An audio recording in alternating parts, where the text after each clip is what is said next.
Welcome to the Crow's Tavern. Tonight, we'll journey back to the time of the Norse people, exploring their villages, customs, and daily lives as we drift toward peaceful sleep together. After our story ends, you'll hear the gentle sounds of a crackling fire that will continue for hours without interruption. These soothing sounds will help guide you into a deep and restful sleep. Now let us begin our journey into the Viking world and allow the ancient tales to carry you towards slumber.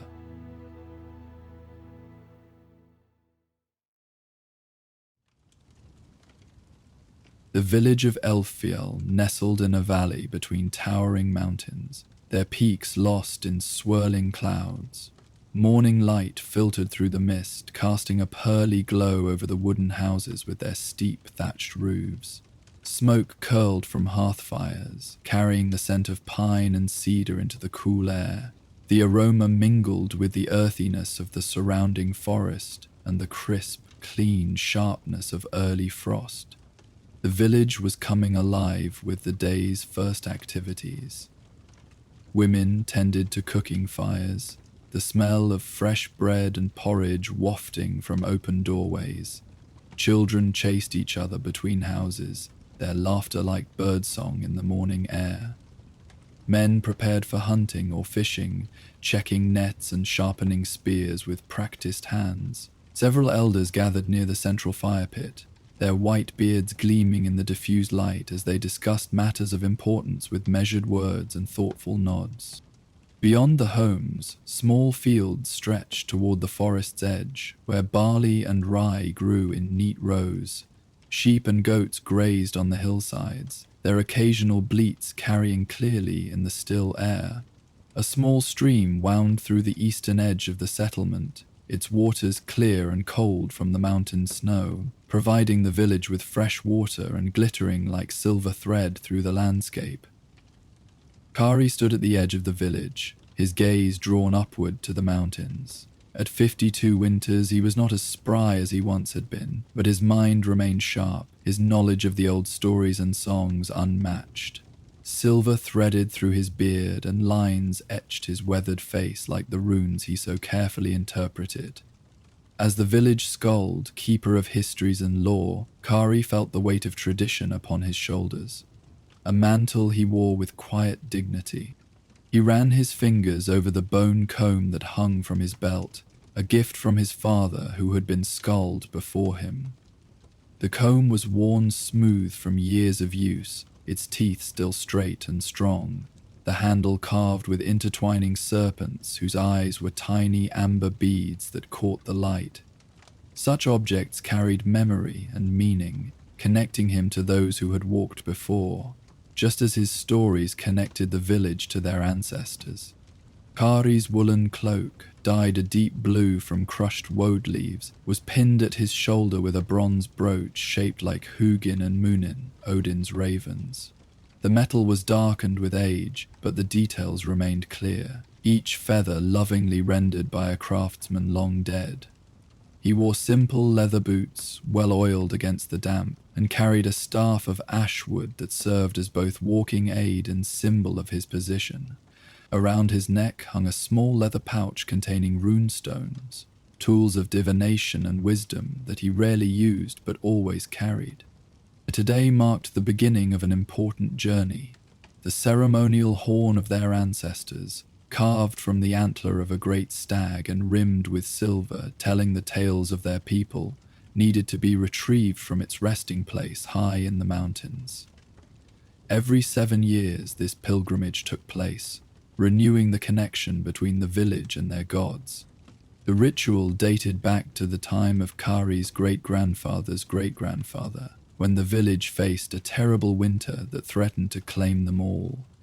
The story told of how a Valkyrie, moved by the courage of their warriors who had died fighting to protect the village from raiders, appeared to the skald of that time in a dream. She guided him to a sacred place high upon the mountain, where the ceremonial horn was discovered, its surface already carved with scenes from their history, some that had not yet come to pass. The Valkyrie instructed that the horn should be used to call the village together in times of celebration and solemn ritual, but must be returned to its resting place every 7 years, lest its power wane. The summer solstice was approaching, when the barrier between worlds grew thinnest. It was the perfect time for such a journey, when signs and portents might be more readily seen, when the gods might look more favorably upon mortal quests.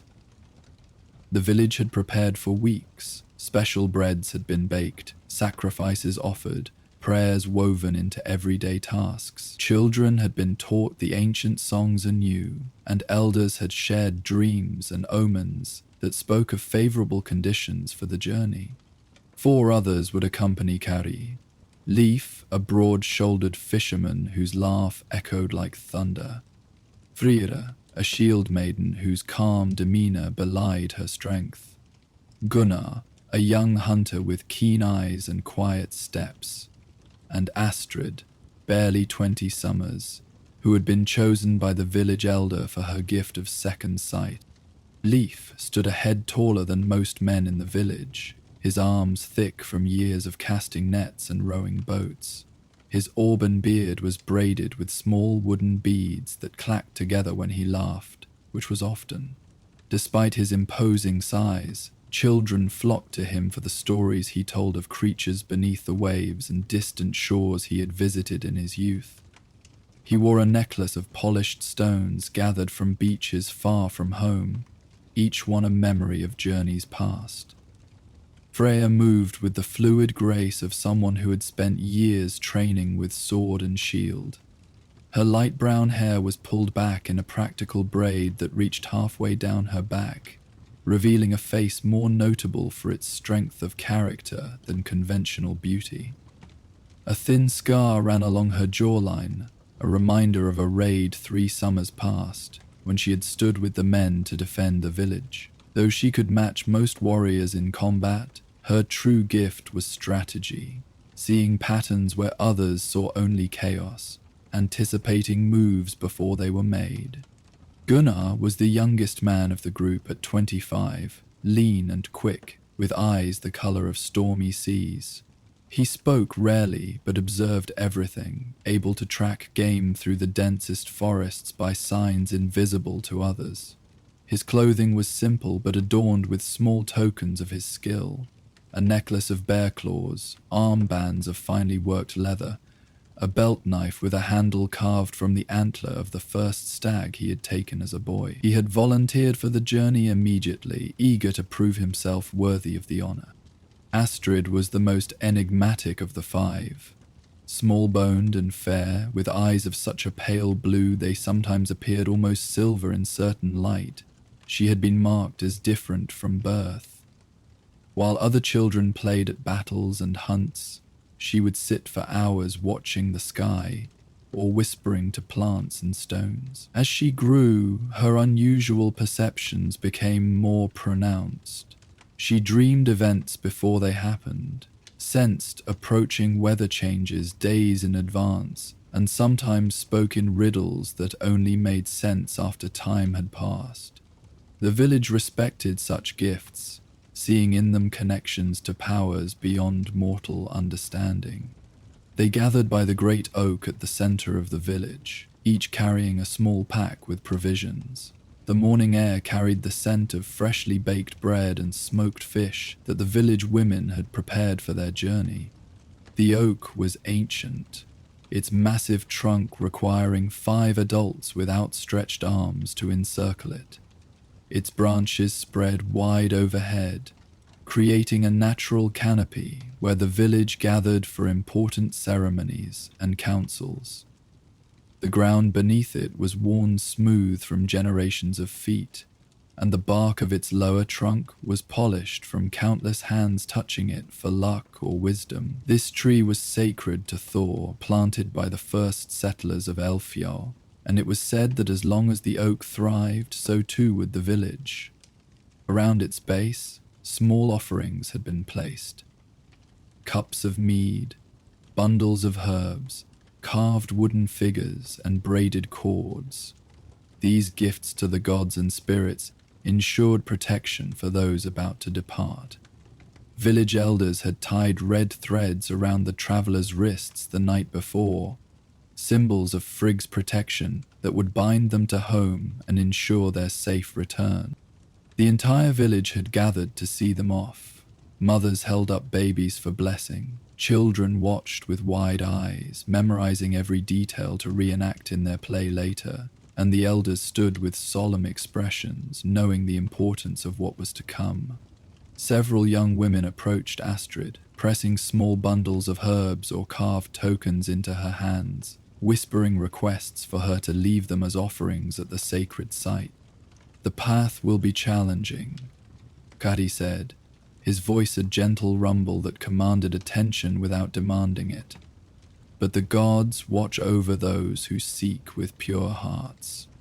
My father made this journey 7 years past," Gunnar said, shifting the weight of his pack. "He spoke of mist that moves with purpose, and sounds carried on the wind that have no earthly source." Kari nodded, the corners of his eyes crinkling. "The veil between worlds grows thin upon the mountain. It is said that the Valkyries themselves watch from the peaks, their wings stirring the mists. They observe our deeds, our courage, our compassion." Astrid's eyes widened slightly, a mixture of wonder and apprehension crossing her young face. Will they appear to us?" "Perhaps," Curry said, "though not as you might expect. The choosers of the slain rarely show themselves fully to living eyes, but they leave signs for those who know how to read them." With supplies checked and farewells said, the small band set out from the village as the sun climbed higher, though its light remained diffuse through the morning fog. The path began gently enough, winding through meadows where wild flowers nodded drowsily in the light breeze. The grass was still damp with dew, soaking the hem of their woolen garments as they walked. The sound of the village, children's laughter, the rhythmic clang of the blacksmith's hammer, the bleating of goats, gradually faded behind them. In its place came the whisper of wind through pine needles, the occasional call of birds, and the soft padding of their leather boots on increasingly rocky ground. As the path steepened, conversation dwindled. Each focused on their breath, the placement of their feet, the steady rhythm of walking. The air grew cooler, clearer. Below them the valley spread out like a tapestry, the village now a collection of tiny wooden toys, the fields patchworks of green and gold. By midday they had reached the tree line, where gnarled, windswept pines gave way to open slopes of rock and hardy mountain flowers. They paused to rest, seating themselves on flat stones that seemed almost purposefully arranged, as if by an unseen hand. Kari unwrapped a bundle of bread, passing portions to each of his companions. The bread was dense and fragrant with caraway seeds, still slightly warm from the morning's baking. They ate in companionable silence, gazing out at the vista before them. "Tell us of the Valkyries, Kari," Freya requested, her voice soft but carrying clearly in the mountain air. "What signs might they send us?" Kari took a drink from his water skin before answering, gathering his thoughts. "The sagas speak of many forms they take when they wish to guide rather than collect. Some say they appear as circling ravens, or as sudden shafts of light through clouds. Others tell of sounds, the distant beat of wings, or fragments of ethereal song carried on the wind." He paused, his gaze drifting to the swirling mists above them. "But most often they manifest as a feeling, a certainty that comes upon you suddenly, showing you which path to take when all seems unclear." Gunnar, who had been scanning the higher slopes with his hunter's eyes, pointed upward. "The mist thickens as we climb. It will be challenging to find our way." Kari nodded, a small smile playing at his lips. "That is why we must remain humble and observant. Pride and haste blind us to the subtle signs. After their rest, they continued upward. The path grew steeper, narrower, sometimes nearly disappearing among the rocks before revealing itself again. The mist descended gradually, tendrils of white curling around them like curious fingers, cooling their skin and dampening their hair. By mid-afternoon, they had entered a realm of swirling fog that limited visibility to just a few arms' lengths ahead. The world became muted, sounds absorbed by the thick air. Even their footsteps seemed quieter, as if they walked between worlds rather than on solid ground. The mist clung to their clothing and hair, beading into droplets that ran down their faces like cool tears. It carried scents that seemed not of this world, sometimes like meadows of unknown flowers, other times like metal and ozone after lightning strikes. The moisture in the air magnified sounds in strange ways, distorting them so that nearby footsteps echoed as if from great distances, while far-off bird calls sounded unnervingly close. The texture of the fog itself seemed to change as they climbed higher. At times it felt almost solid, pressing against their skin with gentle resistance. Other times it thinned unexpectedly, creating windows of clarity through which they glimpsed tantalizing views. A distant peak bathed in sunlight, a circling eagle whose wingspan seemed impossibly large. Landscapes that looked nothing like the mountains they knew. These visions vanished as quickly as they appeared, leaving them questioning whether they had seen anything at all. Colors behaved strangely in the mist as well. The greens of their clothing appeared deeper, more vibrant. The silver of their brooches and pendants seemed to glow with inner light. Even their skin took on an otherworldly pallor, as if they themselves were becoming part of the mist. The boundaries between their bodies and the surrounding air felt less certain, their edges blurring into the whiteness that enveloped them. "Stay close," Kari cautioned. "The path forks ahead. One way leads to the horn's resting place. The other..." The changes taken place. The path forks ahead. One way leads to the horn's resting place. The other leads up to the mountain air. They moved forward cautiously, straining their eyes against the whiteness that surrounded them. Soon, just as Carrie had said, the path split into two identical routes, both disappearing into the impenetrable mist. "Which way?" Leif asked, his usual booming voice subdued by the fog. Kari frowned, his brow furrowed in concentration. "I remember a stone marker, shaped like a raven's wing, but I see nothing in this mist." They stood in uncertainty, the fog swirling around them, seeming almost to pulse with a rhythm of its own. Time felt suspended, the very air heavy with anticipation. Then Astrid, who had been so quiet until now, tilted her head slightly, as if listening to something only she could hear. "There," she whispered, her voice barely audible. "Do you hear it?" At first the others heard nothing, but as they stilled their breathing, calmed their thoughts, a sound emerged from the silence, the faintest susurration, like the gentle beating of enormous wings. "It comes from the left path," Astrid said with quiet certainty. Just then, a breath of wind parted the mist momentarily. In that brief clearing, they glimpsed something that made their hearts quicken. The flash of light off metal, like sunlight catching on polished silver, and for the briefest instant, the silhouette of what might have been a winged figure, tall and proud, at the edge of the left-hand path.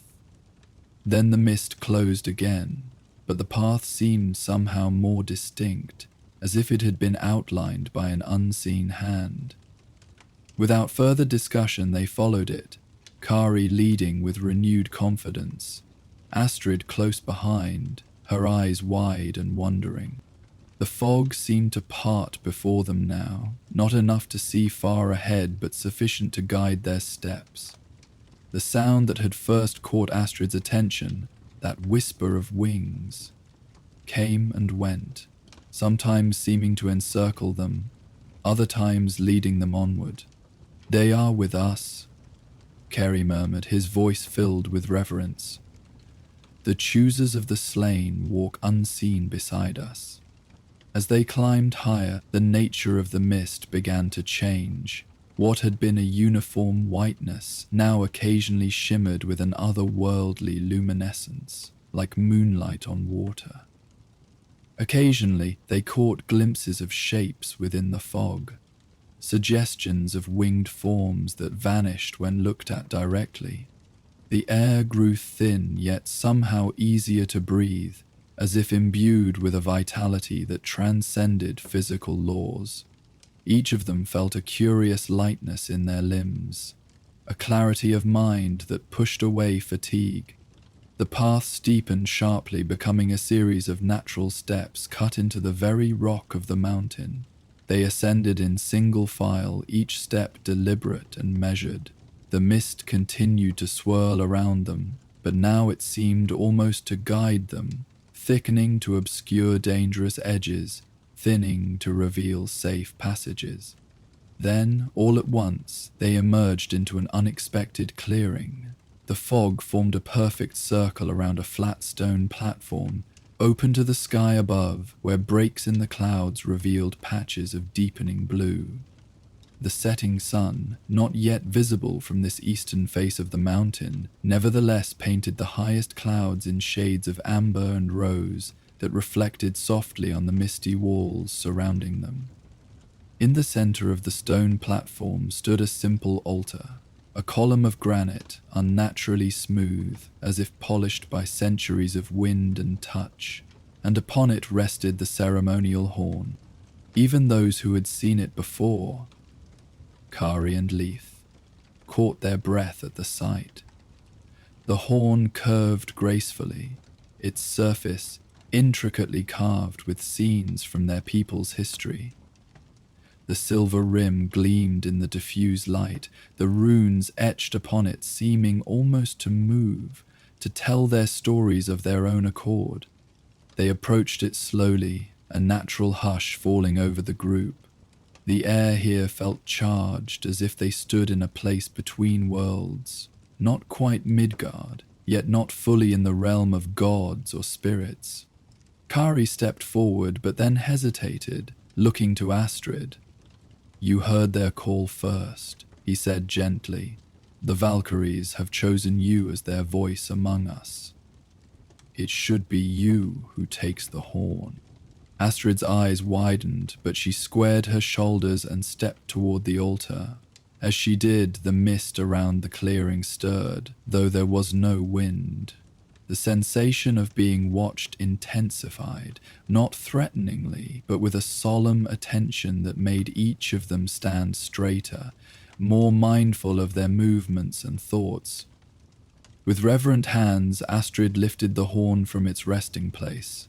It was lighter than she expected, warm to the touch despite the cool mountain air.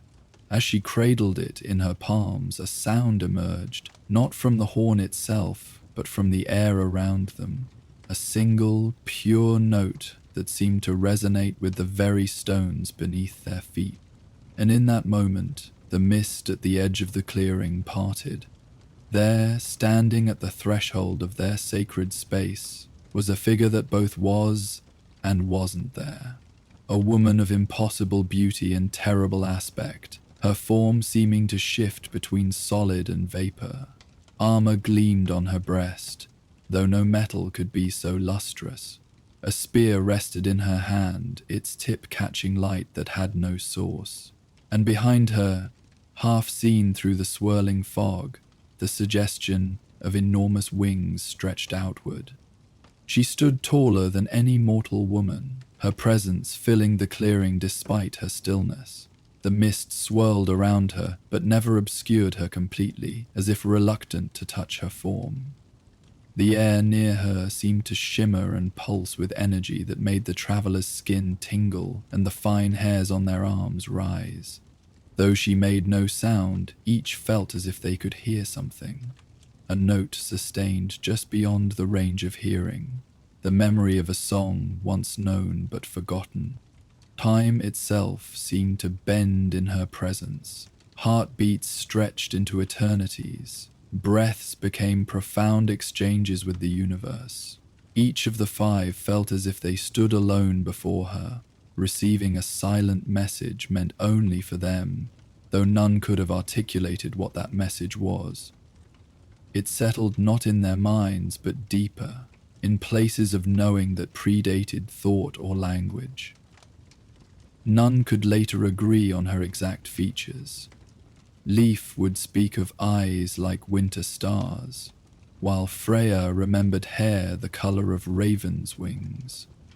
Gunnar recalled a face both youthful and ancient, while Kari would mention only the overwhelming sense of presence, of power held in perfect balance. Astrid alone would say little of the Valkyrie's appearance, but would sometimes wake from dreams whispering of feathers that shone like polished shields, of a voice that named every star in the sky, of hands that had touched both creation and destruction with equal reverence.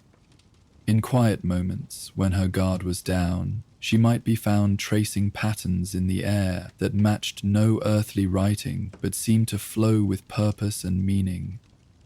The Valkyrie made no sound, nor did she fully enter their circle, but she inclined her head, the gesture so slight it might have been a trick of the shifting mist, yet carrying with it a sense of acknowledgement, of approval.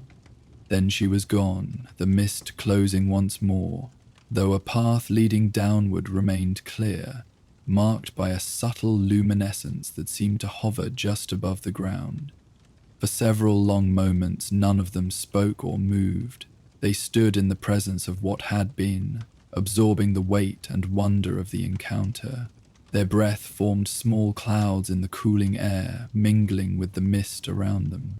Finally, Kari spoke, his voice hushed but steady. "We have been blessed with a rare gift, to see with living eyes one who chooses the worthy to sit in Valhalla. Not in battle have we met her, but in pilgrimage, in reverence." "What does it mean?" Gunnar asked, his usual confidence replaced by wonder.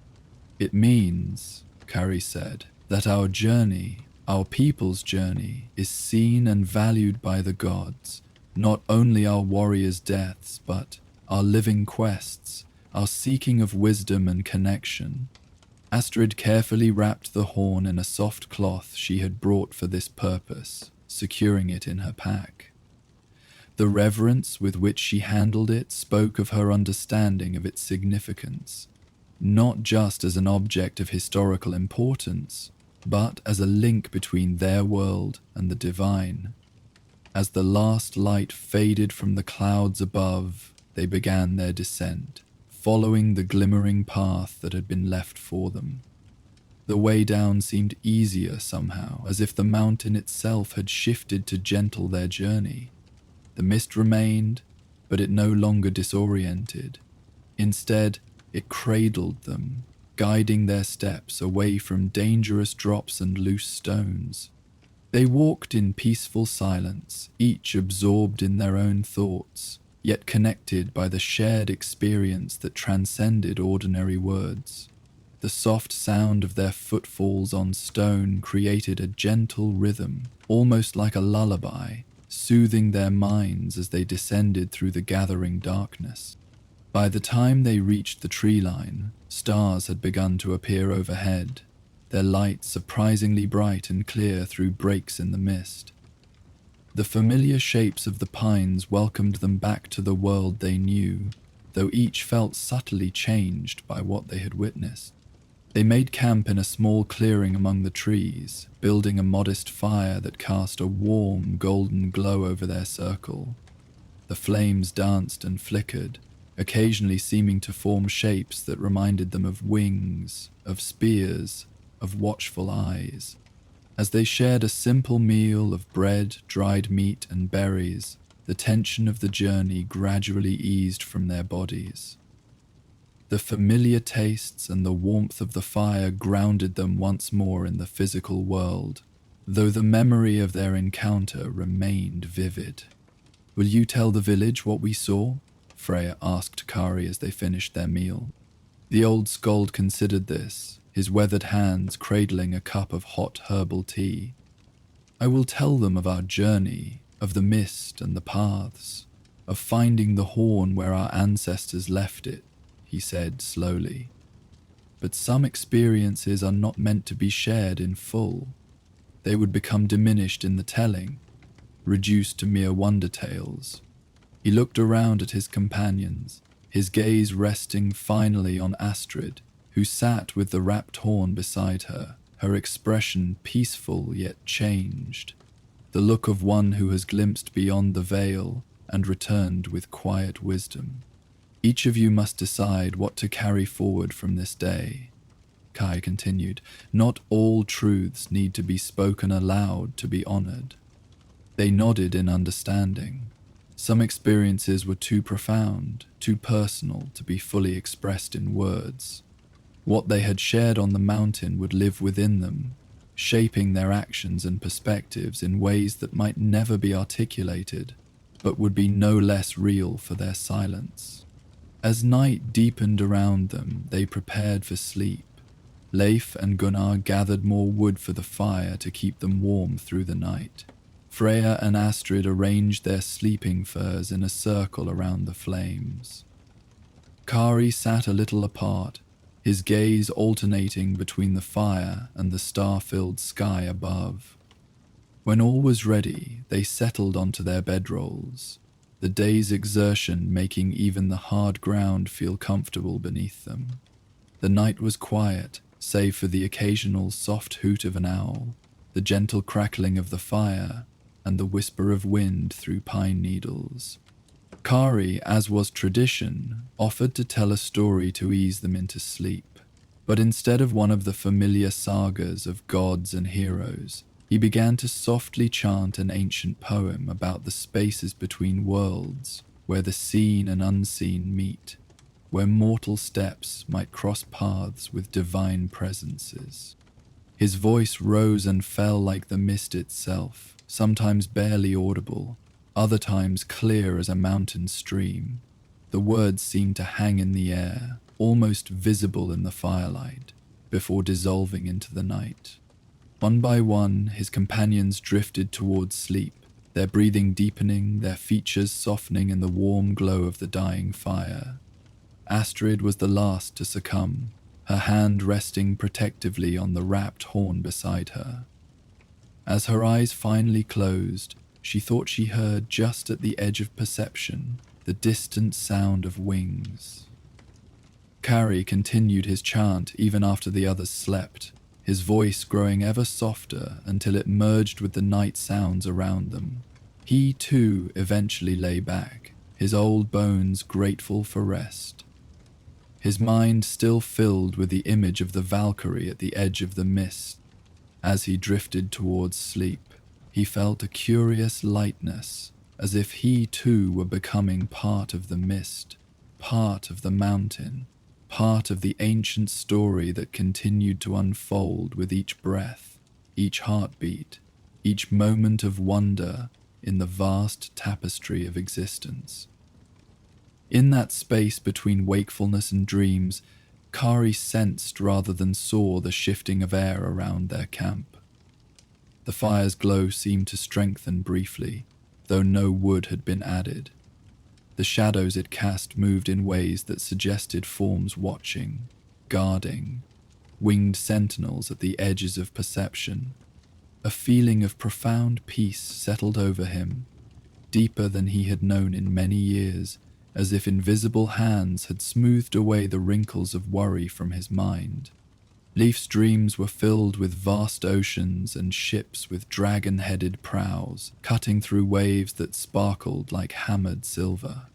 In the prow of one ship stood a figure holding a spear aloft, her presence a beacon guiding him to shores he had never seen but somehow recognized.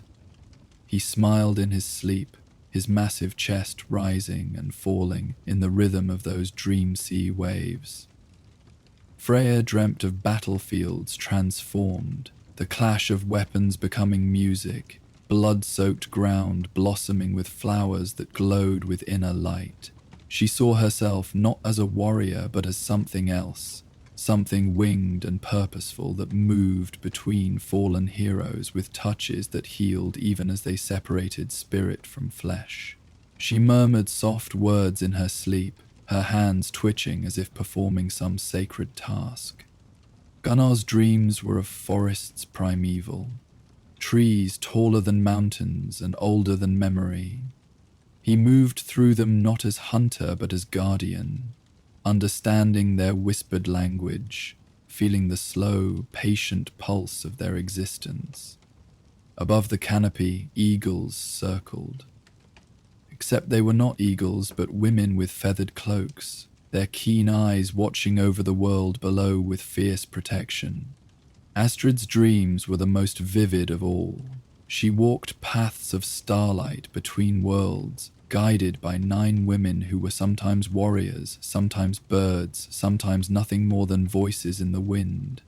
They showed her secrets written in the patterns of bark and stone, in the flight of birds, in the movement of clouds across the sky. They taught her songs that could heal or harm, weave or unmake, remember or forget. She did not understand all she was shown, but something in her recognized the truth of it, storing away these gifts for moments of future need. And so they slept beneath the stars, these 5 mortals who had walked in the boundary lands and returned, carried now on gentle dreams perhaps, watched over by unseen wings that stirred the night air in passing. Their breathing slowed, their bodies relaxed completely into the embrace of the earth beneath them and the sky above. The fire burned down to embers, casting a soft, pulsing glow over their sleeping forms. Occasionally the breeze would stir, carrying with it scents of pine, of distant snow, of something otherworldly and indescribable, a reminder of thresholds crossed and mysteries glimpsed. Throughout the night, the boundaries between their individual dreams seemed to thin, creating a shared landscape of wonder. They moved through great halls with ceilings so high they disappeared into clouds, where fallen warriors feasted at tables that stretched beyond sight. They witnessed the weaving of fate on looms made of moonlight, threads of gold and silver and shadow, passing through skilled fingers. They saw the branches of Yggdrasil, the world tree, extending between realms, its roots drinking from wells of wisdom, its leaves whispering secrets of ages past and yet to come. Together yet apart, they travelled along the rainbow bridge of Bifrost, felt the heat of Muspelheim and the biting cold of Niflheim. They glimpsed Odin on his throne, flanked by wolves and ravens, his single eye containing all knowledge. They heard the laughter of Thor, watched Freya's falcon cloak spread across the night sky, saw Loki's shape-shifting dance through shadow and light. Or perhaps they simply dreamed of home, of returning to their village with renewed purpose and quiet wisdom, carrying with them something intangible yet precious. A connection forged with realms beyond the visible, a reminder that the mundane world was but one facet of a larger, more wondrous existence. The twilight hour descended upon the land, casting long shadows across a meadow nestled between ancient forests and gentle hills. The grassy expanse stretched toward a slow-moving river that curved like a silver serpent around its eastern edge. Wildflowers nodded drowsily in the evening breeze, their vibrant colors muted by the fading light. Above, the sky transformed into a canvas of deep purples and indigo, the first stars beginning to flicker into existence like distant beacons. This was no ordinary meadow.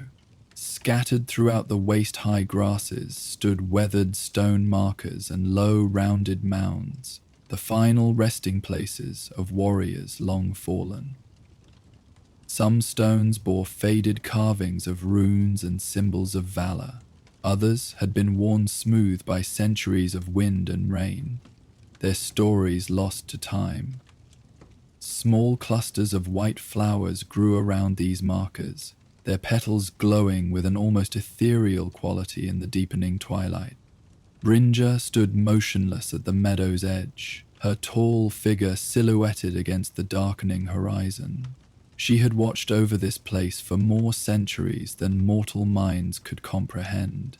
As a Valkyrie, a chooser of the slain, she had once ridden the skies above battlefields, selecting the worthiest warriors to join the ranks of the Einherjar in Valhalla. But her duties had changed as the old ways shifted.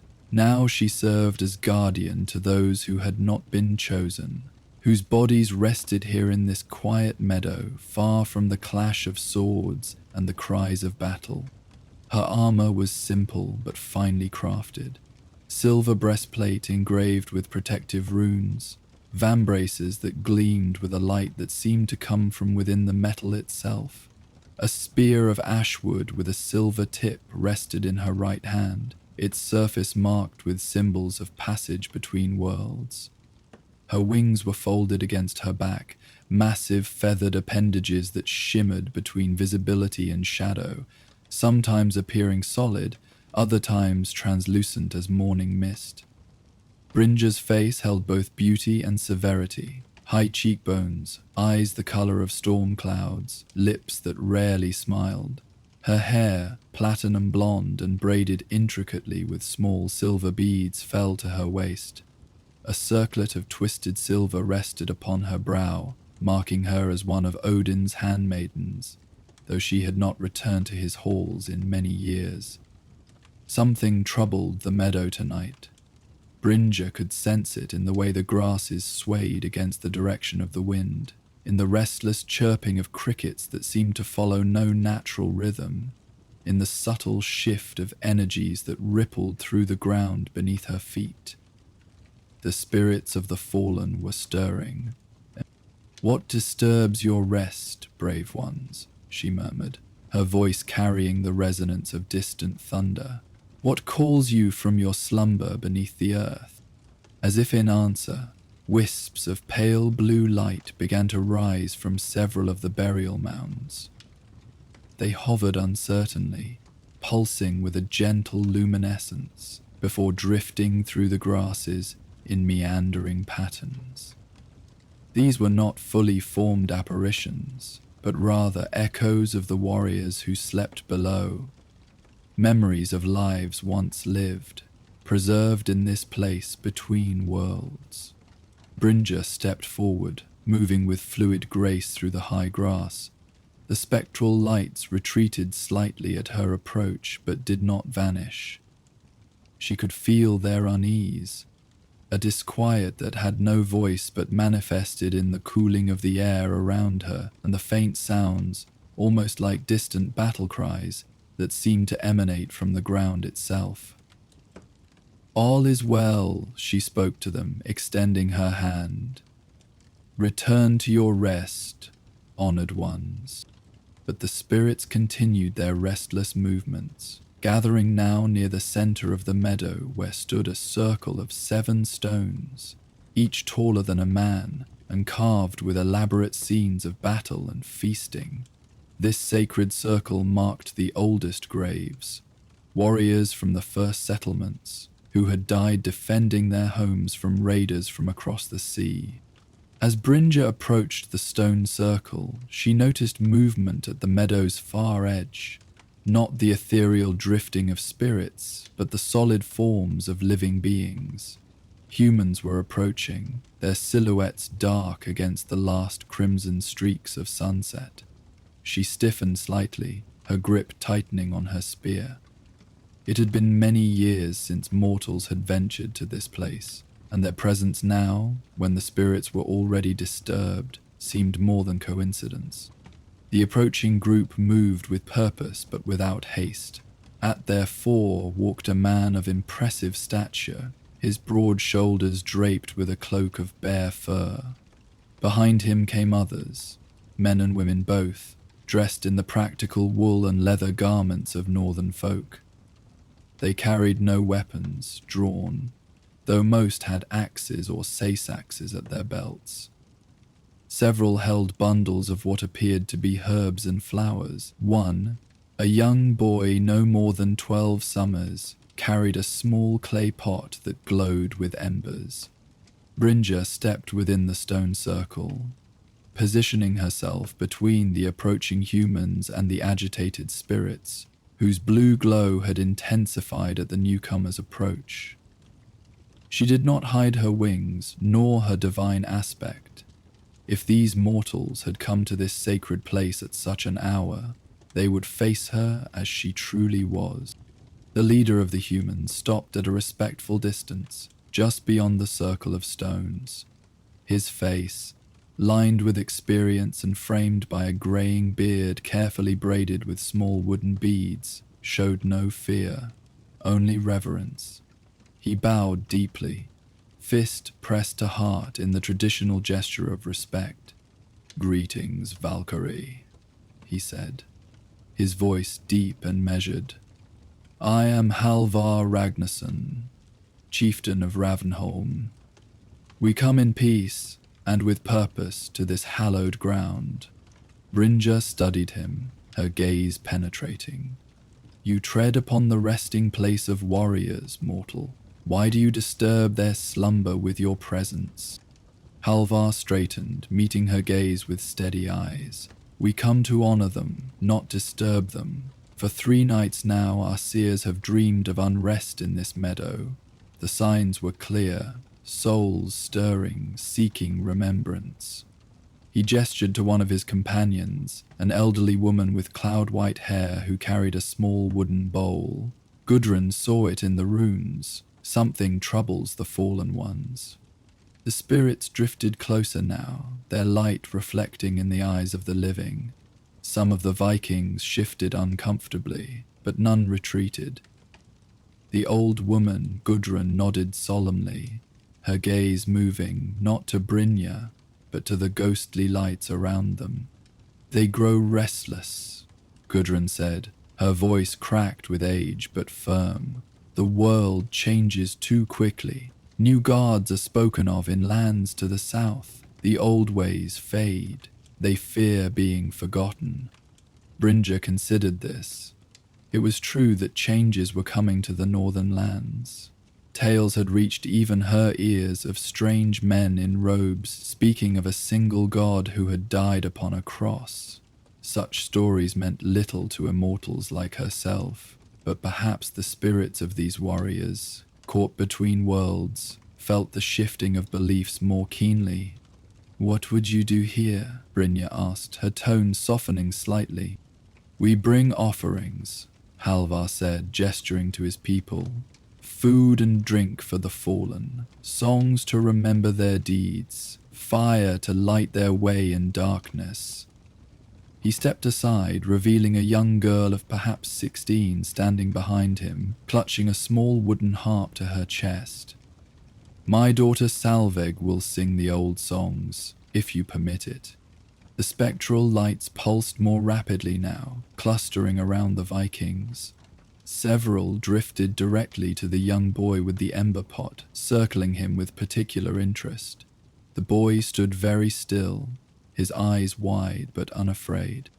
"That is Knut," Halvar explained, noticing Brynja's gaze. "He lost his parents to a sickness last winter. He asked to come tonight, said he dreamed of this place, though he has never been here before."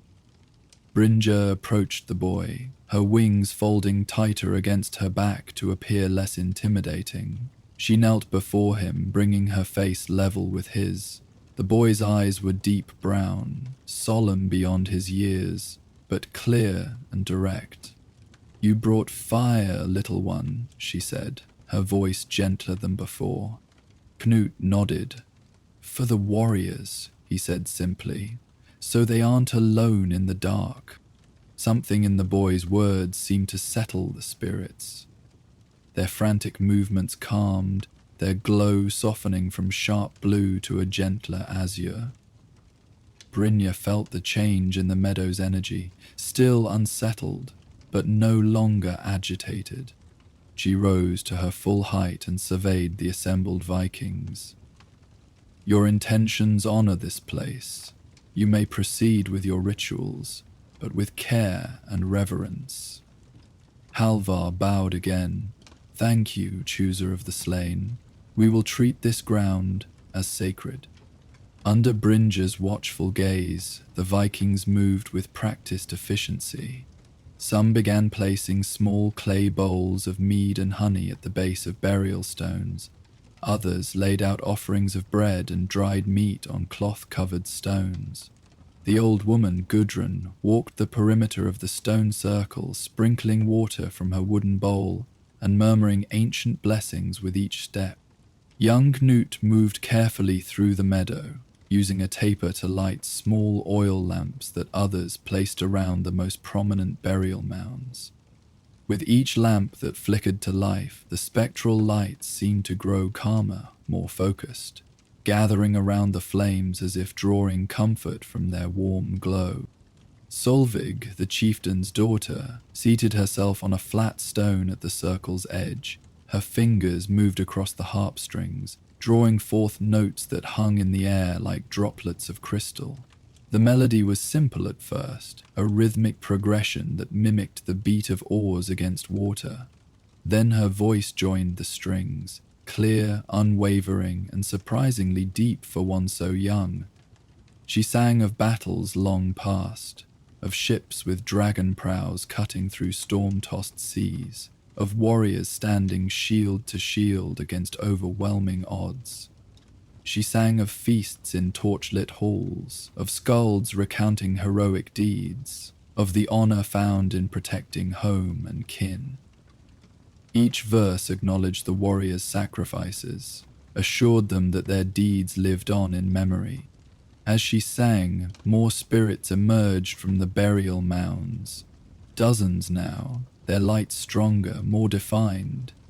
They gathered around the stone circle, drawn by the music and the remembered stories of their lives. No longer restless, they pulsed in rhythm with the song, creating patterns of light that danced above the swaying grasses. Halvar stepped forward into the center of the circle, unslinging a small leather pouch from his belt. From it, he withdrew an object wrapped in soft cloth. Carefully unwinding the covering, he revealed a small, exquisitely crafted silver drinking horn. Its surface decorated with intricate engravings of the world tree, Yggdrasil. For the fallen, he said, his voice carrying across the meadow, that they may know they are remembered, that their courage inspires us still.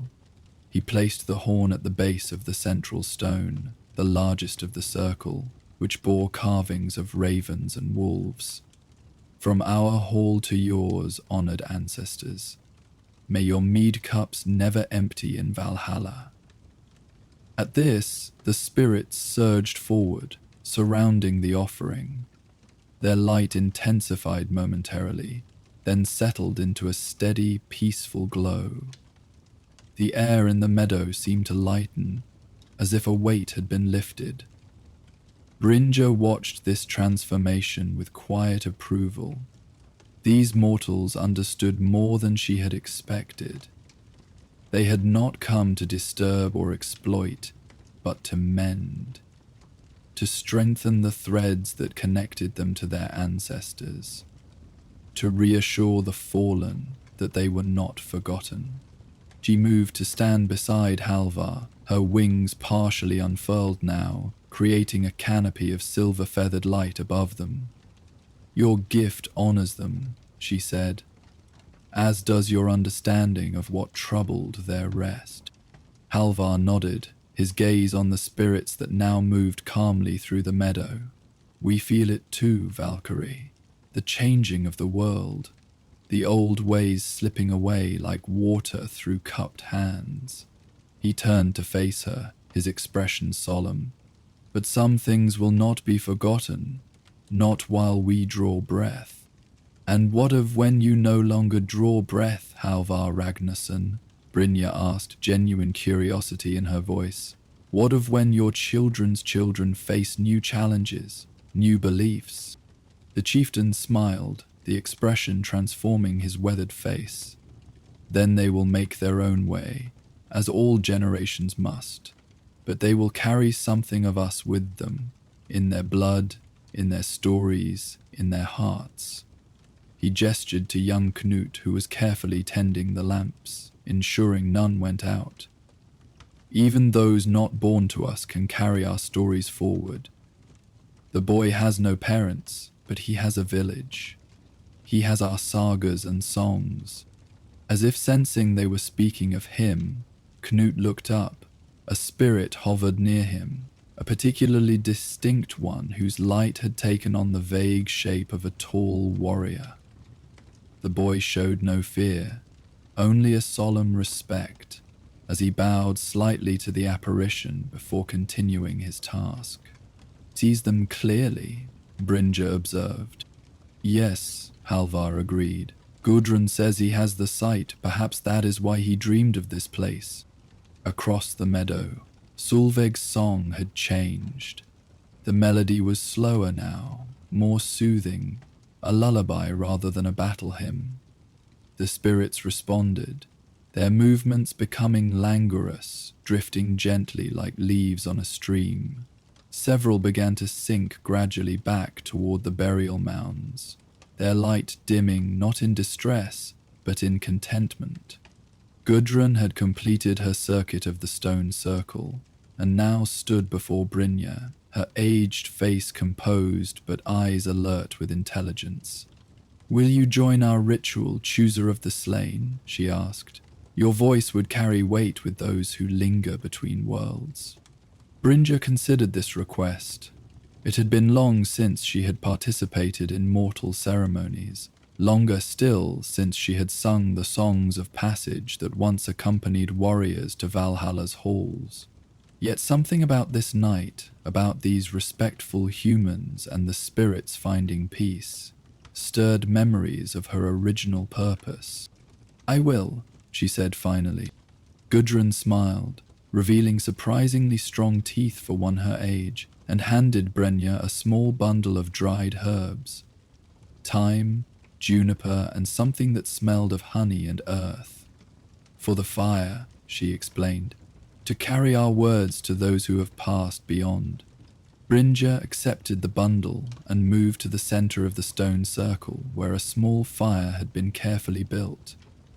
Young Knut hurried forward with his ember pot, offering it to her with a formal bow that seemed at odds with his youth. With a nod of acknowledgement, Brynja used the glowing ember to ignite the fire. As flames licked upward, she cast the herbs into them. A sweet, pungent smoke rose into the night air, curling in patterns that seemed almost runic before dissipating among the stars. The spectral lights responded immediately, gathering closer, their glow intensifying. Brynja raised her arms, her wings extending to their full impressive span. When she spoke, her voice carried the resonance of distant thunder, the whisper of battlefield winds, the final exhale of the worthy dead. "Honored fallen, hear now my voice. I who have walked between worlds, I who have guided warriors to their final feast, I who keep vigil over your rest, I stand witness to your memory." The spirits swirled around her, their light reflecting off her armor, casting multiple shadows that stretched across the meadow grass. The Vikings watched in awe, some dropping to their knees in reverence. "You are not forgotten," Brynja continued. "Your deeds echo still in the songs of your people. Your blood flows in the veins of your descendants. Your courage inspires those who come after." She gestured to the assembled Vikings. "See how they honor you. See how they remember. Be at peace in this knowledge." As if responding to a command, Salvig's fingers moved across her harp once more, drawing forth a melody of such haunting beauty that several of the older Vikings wiped tears from their eyes. It was an ancient song, rarely sung in these days, a lament for the fallen that transitioned into a celebration of their entrance into the halls of the gods. Brynja knew this song. It had accompanied many warriors she had chosen across the threshold between worlds. Without conscious thought, she joined the girls singing, her immortal voice harmonizing perfectly with the mortal one. Together their voices rose into the night, one young and fresh as spring water, the other ancient and powerful as ocean depths. As they sang, the restless spirits began to settle. One by one, they drifted back to their burial mounds, their light pulsing one final time before fading gently into the earth. Not vanishing in distress or disruption, but returning willingly to their rest, comforted by the knowledge that they remained honored and remembered. The fire in the center of the stone circle burned brighter for a moment, then settled into a steady, warming glow that illuminated the faces of the Vikings gathered around it. The night had deepened while their rituals continued. The sky above now a velvet expanse studded with countless stars. A crescent moon hung low on the horizon, casting a silver path across the river that bordered the meadow. As the final notes of the song faded into silence, Brynja lowered her arms, her wings folded once more against her back, though they remained visible, a reminder of her divine nature. The meadow felt different now. Peaceful, settled, the spirits had returned to their rest, but their presence remained as a gentle watchfulness, a benevolent attention. "It is done," she said simply. "They are at peace." Halvar nodded, satisfaction evident in his expression. "We will return each year at this time," he promised, "to renew our connection, to ensure they are not forgotten." "That would be fitting," Brynja agreed. She regarded the chieftain thoughtfully. "Your understanding of the spirit's needs does you credit, Halvar Ragnarsson. Not all mortals show such wisdom. We are guided by tradition and the counsel of our elders," Halvar replied with a respectful nod toward Gudrun. "And by dreams that come in the quiet hours." He paused, seeming to consider his next words carefully. "May I ask, chooser of the slain, will you continue your watch over this place?"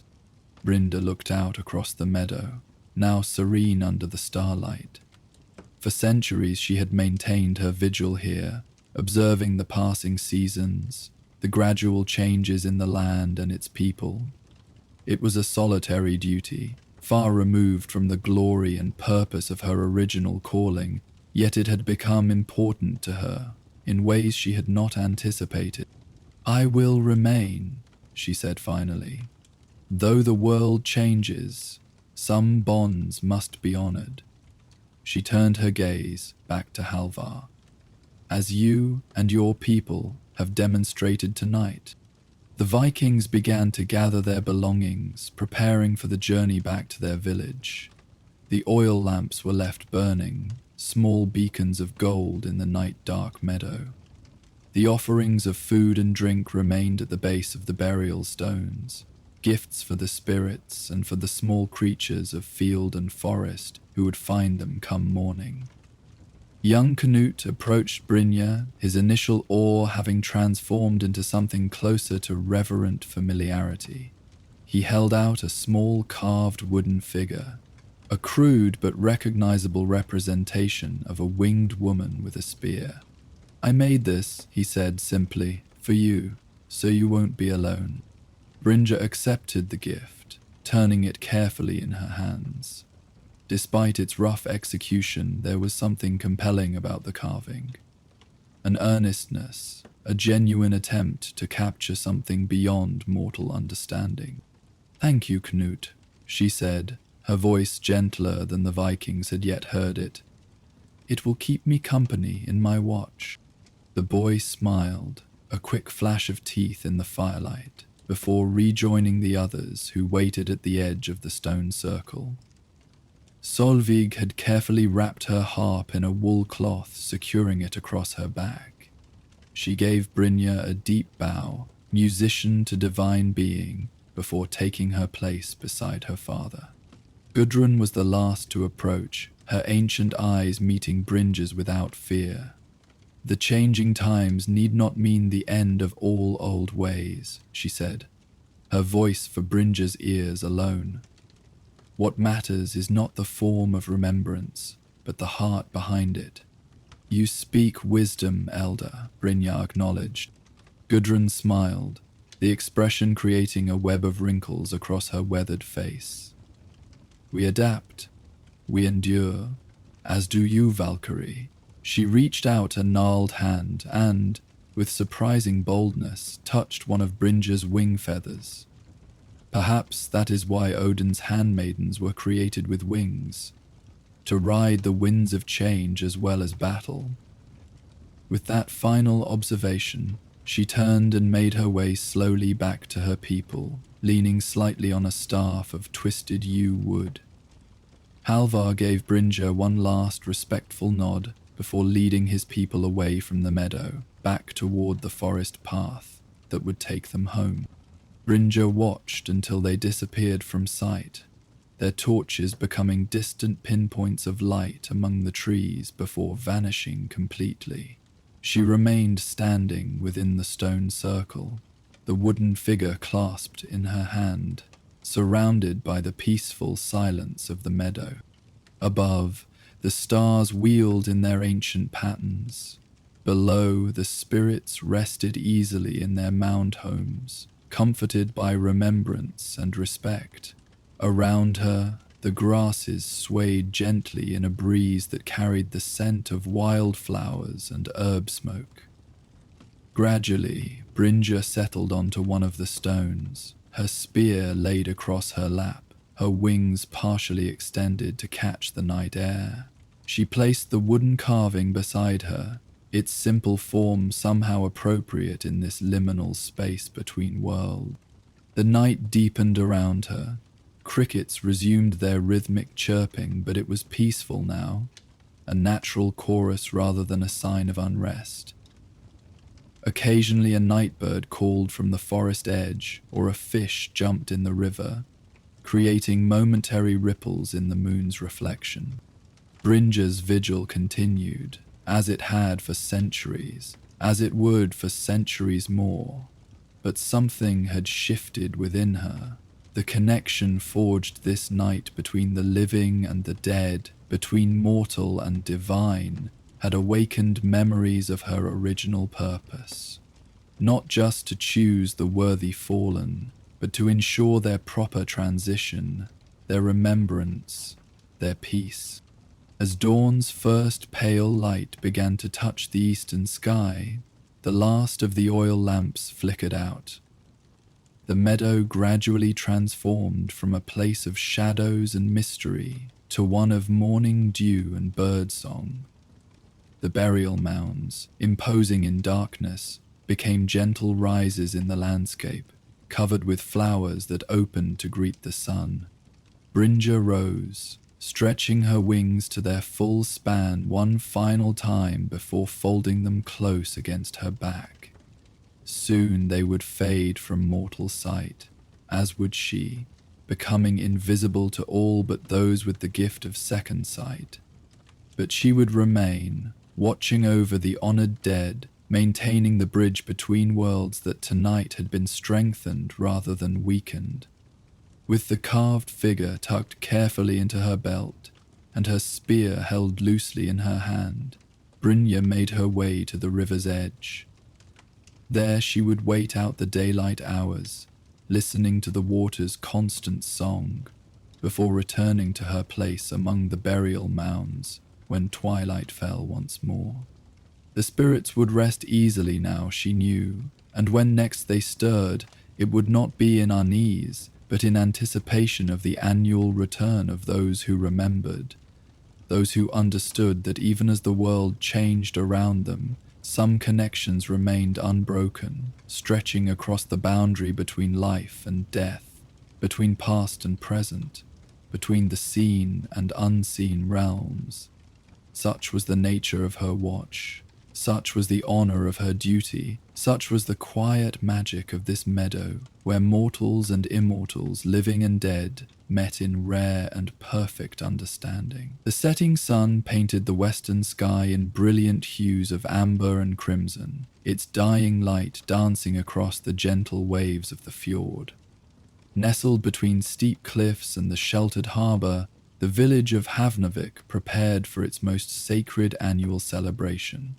Wooden longhouses with their curved roofs stood in a protective semicircle around a large central area, their walls weathered by salt wind and countless winters, yet sturdy and welcoming with warm light spilling from open doorways. Children ran between the buildings, their excited voices carrying on the evening breeze as they helped with final preparations. Women arranged platters of food on long tables, smoked fish, fresh bread still warm from stone ovens, roasted meats seasoned with herbs gathered from the surrounding hillsides, and bowls of early summer berries glistening with sweetness. Men rolled barrels of ale and mead from the storage houses, positioning them strategically around what would soon become a feast to remember. At the edge of the village, where packed earth gave way to the rocky shore, stood a beautifully carved wooden statue. Taller than the height of two men, it depicted a fierce maiden warrior with wings unfurled behind her. The Valkyrie's face was both beautiful and stern, carved by master hands to show compassion beneath her warrior's countenance. Her outstretched hand held a miniature ship, symbolizing her protection over the village's seafarers. At her feet, villagers had already begun placing offerings, small carved tokens, cups of mead, weapons long past their fighting days, but polished to gleaming perfection for this occasion. Ingrid Thorsdottir moved with purposeful steps through the gathering crowd, her back straight despite her 70 winters. Silver hair braided elaborately and crowned with a circlet of polished amber beads marked her status as the village's spiritual elder. The intricate patterns embroidered on the borders of her deep blue woolen dress told stories of the gods, of Odin's wisdom, Thor's strength, and Freya's beauty. But most prominent were the repeated motifs of winged women bearing spears and shields. The Valkyries who had watched over Havnik for generations.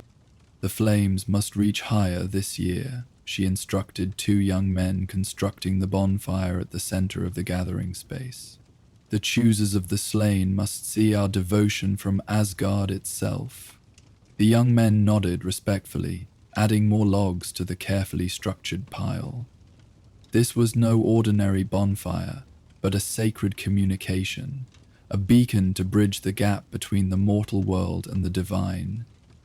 Ingrid had overseen this celebration for more than 40 years, since inheriting the responsibility from her own mother. Under her guidance, the Feast of the Valkyrie's Blessing had grown from a simple offering ceremony to a night-long celebration that united the entire village in gratitude and reverence. Holvenvik had prospered where other coastal settlements struggled. Their fishing boats returned with full nets, their trading voyages proved profitable, and raiders who plagued neighboring communities seemed to pass them by. The villagers attributed this good fortune to their devotion to the Valkyries, the shield maidens of Odin who not only selected worthy warriors for Valhalla, but also, they believed, extended their protection to those who honored them properly. "Grandmother, the mead vessels are prepared," said a young woman approaching Ingrid. Astrid, her granddaughter, carried herself with the same dignified posture, though her eyes held more laughter than solemnity. At 22, she was being trained to eventually take Ingrid's place as keeper of traditions. Her honey blonde hair was similarly braided, though her dress was a rich green, embroidered with her own still-developing needlework. "Good," Ingrid nodded approvingly. And the ceremonial horns? Cleaned, polished, and filled with the special mead brew. Einar added juniper berries and honey as you instructed. Excellence. Ingrid looked to the darkening sky where the first stars had begun to appear. It is nearly time. As if summoned by her words, the village's shipwright and unofficial leader, Bjorn Haraldsson, emerged from his longhouse. A bear of a man with a thick red beard streaked with grey, Bjorn had led Havnik through 20 prosperous years. His deep voice carried across the village centre as he called for attention. Friends, neighbours, the night of blessing is upon us. Conversations quieted as villagers gathered around, forming a loose circle. Children were lifted onto shoulders for a better view, dogs were hushed, and an atmosphere of expectant reverence settled over the crowd. Bjorn continued, his voice measured and ceremonial. For generations, our village has thrived under the watchful eyes of the Valkyries. Our ships return safely to harbour, our children grow strong, our stores remain full even in winter's depths. He gestured to the statue at the shore. Tonight, we give thanks. Tonight, we honour those who choose the worthy and guide them to Valhalla's halls. Tonight, we ask for their continued blessing. He nodded to Ingrid, ceding the ceremony to her practiced hands. The elder stepped forward, her movement fluid despite her years. From a pouch at her belt, she withdrew a handful of dried herbs, a mixture of sage, thyme, and flowers known only to her, gathered under specific phases of the moon and blessed with ancient words. Light the sacred fire, she commanded. 2 men approached the carefully built pyre with torches already aflame. At Ingrid's nod, they touched fire to wood. The kindling caught immediately, flames leaping upward with a hungry roar. As the fire grew, Ingrid circled it 3 times clockwise, sprinkling her herbal mixture into the flames. The herbs crackled and popped, releasing fragrant smoke that curled upward in patterns that seemed almost runic to those watching closely. Daughters of Odin, shield maidens of the slain, choosers of the worthy, Ingrid intoned, her voice stronger now, carrying over the crackling flames. We honour your vigilance, your wisdom, your protection. Look favourably upon our village this night. As she completed the 3rd circuit, musicians positioned at the edge of the gathering began to play, drums beating a heartbeat rhythm, wooden flutes carrying a haunting melody that seemed to dance with the smoke spiraling upward, string instruments adding depth and emotion that resonated in the chest of every listener. The formal portion of the ceremony continued as Ingrid called forward representatives from different aspects of village life. A fisherman offered a net woven with silver threads. A mother presented bread baked in the shape of wings. A shipbuilder brought forward a miniature longship, perfectly crafted down to the tiniest detail. Each offering was placed reverently at the feet of the Valkyrie statue, accompanied by prayers and thanks for specific protections. As the ceremony progressed, the atmosphere gradually shifted from solemn reverence to joyful celebration. More musicians joined the first group, their melodies becoming livelier. Children who had been standing still with impressive patience began to sway to the music. The aroma of roasting meat and fresh bread mingled with the herbal smoke, reminding everyone that feast would follow devotion. When the final offering had been presented, Bjorn stepped forward once more, raising a ceremonial drinking horn high. To the Valkyries, he called. To the Valkyries, the village echoed, hundreds of voices joining as one. As if in answer, a sudden gust of wind swept through the gathering, causing the bonfire to flare dramatically. Sparks spiraled upward into the night sky, momentarily resembling the form of a winged figure against the darkness. Several villagers gasped, pointing upward, though the apparition, if it had been there at all, vanished as quickly as it had appeared. Ingrid smiled knowingly. "They hear us," she said simply. "Now we feast in their honor." With those words, the celebration truly began. Villagers moved to the long tables laden with food and drink. Musicians spread throughout the gathering, playing lively tunes that soon had people dancing in the firelight. Children darted between the adults, playing games of their own invention. The atmosphere was one of joy and community, a celebration not just of divine protection, but of the villagers' connection to one another. As the night deepened, the feasting and music continued. Older villagers told stories of past raids averted, of fishing boats guided home through impossible storms, of children healed from sickness when hope seemed lost, all attributed to Valkyrie intervention. Young lovers slipped away to quieter corners, believing that unions blessed on this night would be especially fortunate. Elders watched it all with approving eyes, seeing traditions maintained and community bonds strengthened. Near the shoreline, slightly removed from the main celebration, a figure sat alone on a driftwood log. Unlike the other villagers dressed in their finest clothes, this man wore travel-stained garments of practical leather and wool. A cloak of undyed grey fabric was fastened at his shoulder with a simple bronze clasp. Beside him rested a small harp and a well-worn pack. His beard was neatly trimmed, but his hair hung loose about his shoulders, marked with a single braid at the temple.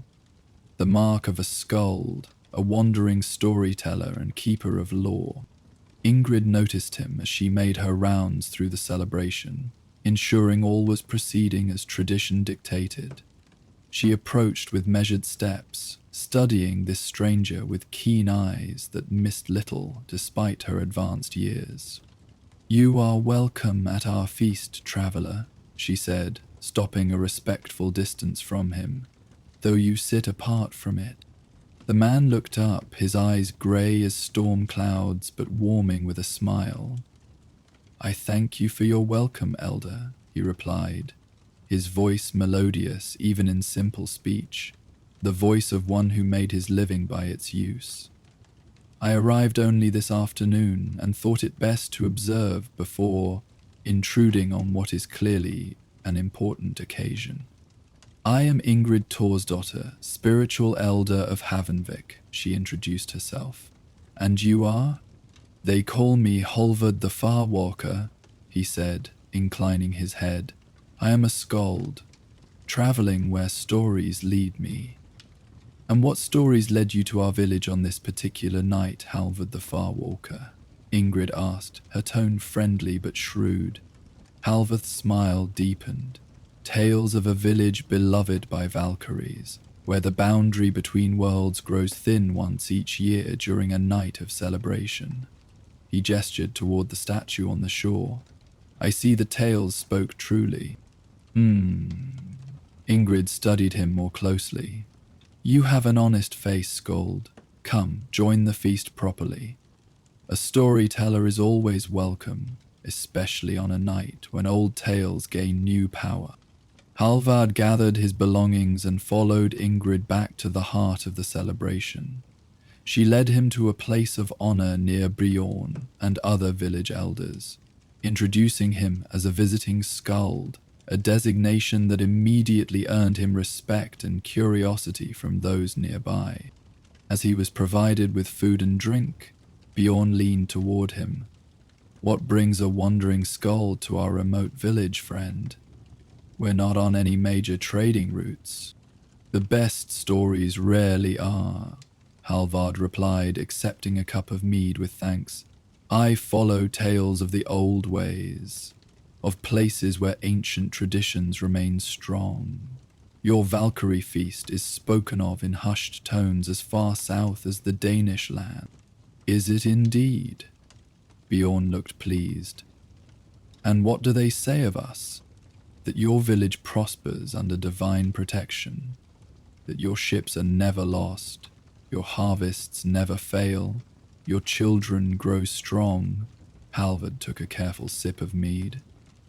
And that on one night each year the veil between worlds thins enough that sometimes those with keen eyes might glimpse the choosers of the slain themselves. Conversation flowed easily as they ate and drank. Halvard shared news from distant settlements, careful to balance tales of hardship with those of triumph and innovation. The village elders, in turn, told him of Havnik's history, how it had been founded by 3 brothers who received a vision of winged women pointing to this very cove, how the Valkyrie statue had been carved from a massive oak struck by lightning yet unburned, how the tradition of the annual feast had grown over generations. As the night wore on, children were gradually led away to bed, though many begged to stay longer. The remaining adults gathered closer to the bonfire, which had burned down somewhat but still cast a warm, golden glow over the gathering. The music shifted to slower, more thoughtful melodies that invited contemplation rather than dancing. Perhaps our guest would honor us with a story or song, Ingrid suggested, her eyes twinkling in the firelight. All heads turned to Halvard, who inclined his head in acknowledgement of the request. "It would be my pleasure," he said, reaching for his harp. "Though I should warn you, I collect tales of Valkyries wherever I travel. If I sing for you tonight, your own stories may find their way into my repertoire." "As they should," Bjorn declared. "Good tales deserve to travel far." With that blessing, Halvard positioned his harp and ran his fingers lightly across the strings, drawing forth a cascade of notes that seemed to sparkle in the night air. He tuned it carefully, then began a gentle melody that gradually built in complexity. When he added his voice, it filled the night with rich, resonant tones that held the listeners spellbound. He sang of a warrior facing his final battle, of the moment when sounds of clashing weapons faded and a winged shadow fell across his vision. He sang of a Valkyrie's gentle hands lifting the warrior's spirit from his fallen body, of the journey across the sky to Valhalla's gleaming halls. His voice soared with the exhilaration of flight, then softened to convey the peace that came with honorable passage to the afterlife. As the final notes faded into the night, silence held the gathering for several heartbeats before appreciative murmurs and quiet applause broke out.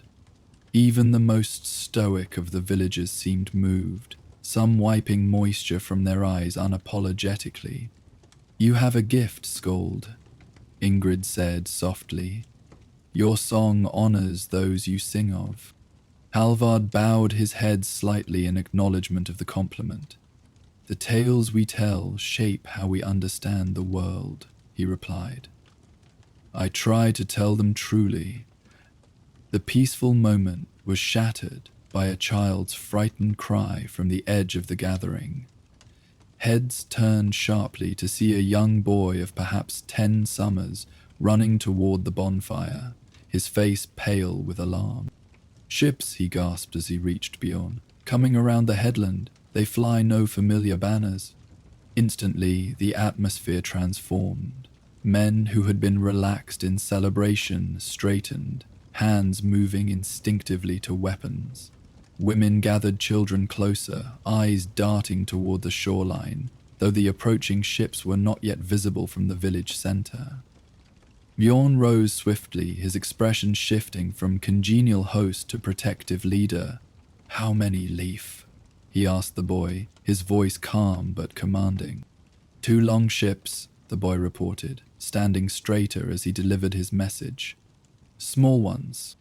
Ingrid stepped forward, her expression concerned but not panicked. "Raiders," she said quietly to Bjorn. "They would see our celebration fires and think us distracted, vulnerable." Bjorn nodded grimly. "So they would." He turned to the gathered villagers, raising his voice to be heard clearly.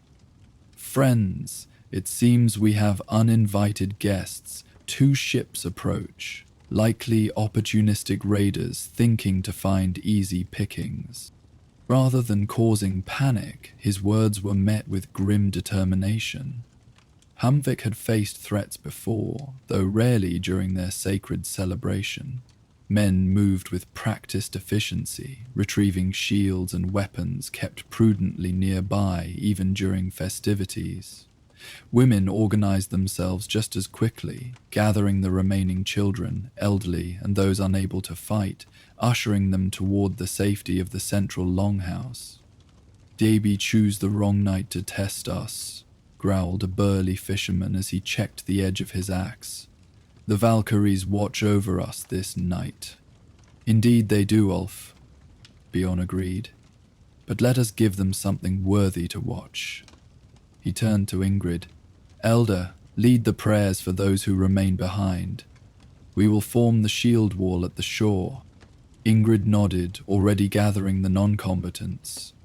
But before she moved away, she caught Bjorn's arm. "Remember," she said, her voice carrying an undercurrent of ancient knowledge. "This is the night when the boundaries between worlds thin. Fight with honor, and you will not stand alone." Bjorn squeezed her hand in acknowledgement, then turned to organize the village's defense. 30 men and several shield maidens formed ordered ranks, moving toward the shoreline with disciplined steps.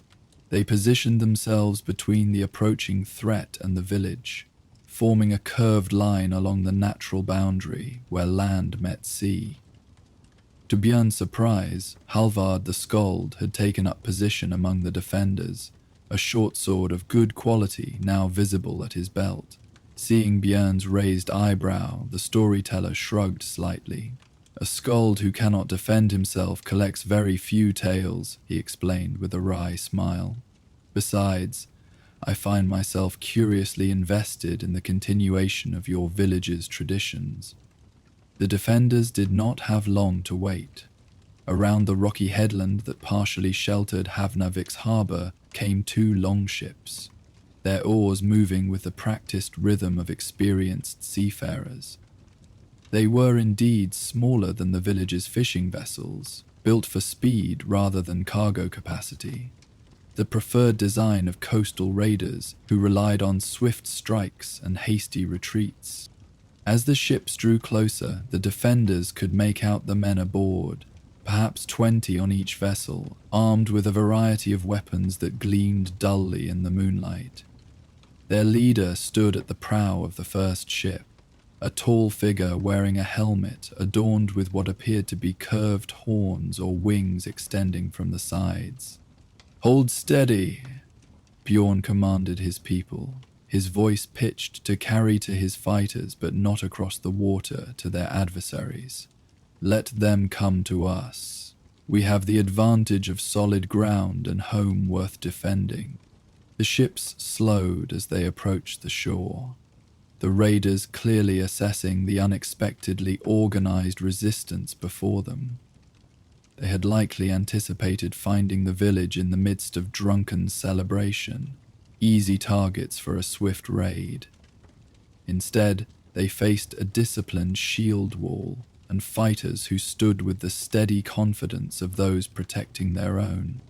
The lead ship ground against the pebbled shore, and the raider captain called out in a language similar enough to the village's own to be understood, though his accent marked him as from lands far to the south. "Oh there! Quite a welcome party," he shouted, his tone falsely jovial. "We saw your fires from the sea and thought to join your celebration." "Our celebration is for those invited," Bjorn replied evenly, stepping slightly forward from the line. "And those who approach openly, in daylight, with honest intentions." The raider captain affected a wounded expression. "You wound me with your suspicion, friend. We are but humble travelers seeking shelter and perhaps trade. Armed travelers arriving under cover of darkness, with ships built for raiding rather than trading," Bjorn observed dryly. "You will find no easy targets here in Havnik. Turn your ships and seek plunder elsewhere." The pretense of friendliness dropped from the raider captain's face. replaced by cold calculation. His gaze swept the defenders' line, assessing their readiness, their weapons, their determination. He was clearly weighing the potential gain against the cost in blood such a fight would demand. "Perhaps we should discuss terms," the raider suggested, his tone hardening. "Provide us with a reasonable tribute, food, valuables, perhaps a few strong slaves, and we'll be on our way without unnecessary unpleasantness." A low growl of anger rippled through the defenders at the mention of slaves. Bjorn raised a hand slightly, maintaining discipline among his people while fixing the raider with a steely gaze. "There will be no tribute, no discussion, no slaves," he stated flatly. "Only two choices lay before you now. Leave these shores peacefully, or test your mettle against ours and face the consequences." The raider captain's face darkened with anger. "You are outnumbered," he snarled. "Perhaps in bodies," Bjorn acknowledged calmly, "but not in spirit, not in determination, and," he added with particular emphasis, "not in divine favor." At that moment, as if summoned by his words, the bonfire in the village center, still visible from the shore, flared suddenly, shooting a column of flame far higher into the night sky than should have been possible from its diminished state. The unexpected illumination cast long shadows across the beach, making the line of defenders appear more numerous, their statures more imposing. More startling still, for the briefest moment, a shape seemed to form within the fire itself. A winged figure, feminine yet powerful, raising what appeared to be a spear toward the heavens. The vision lasted only seconds before the flames subsided to their normal height, but it was seen by all present, defenders and raiders alike. A murmur ran through both groups, wonder and renewed determination from the villagers, uncertainty and superstitious fear from the raiders. Several of the latter made protective gestures, their expressions shifting from aggression to concern. "What witchcraft is this?" demanded the raider captain, though his voice held less confidence than before. Halvard the Skald stepped forward to stand beside Bjorn, his harp still slung across his back, but his hand now resting on his sword hilt. His voice carried clearly across the beach as he spoke.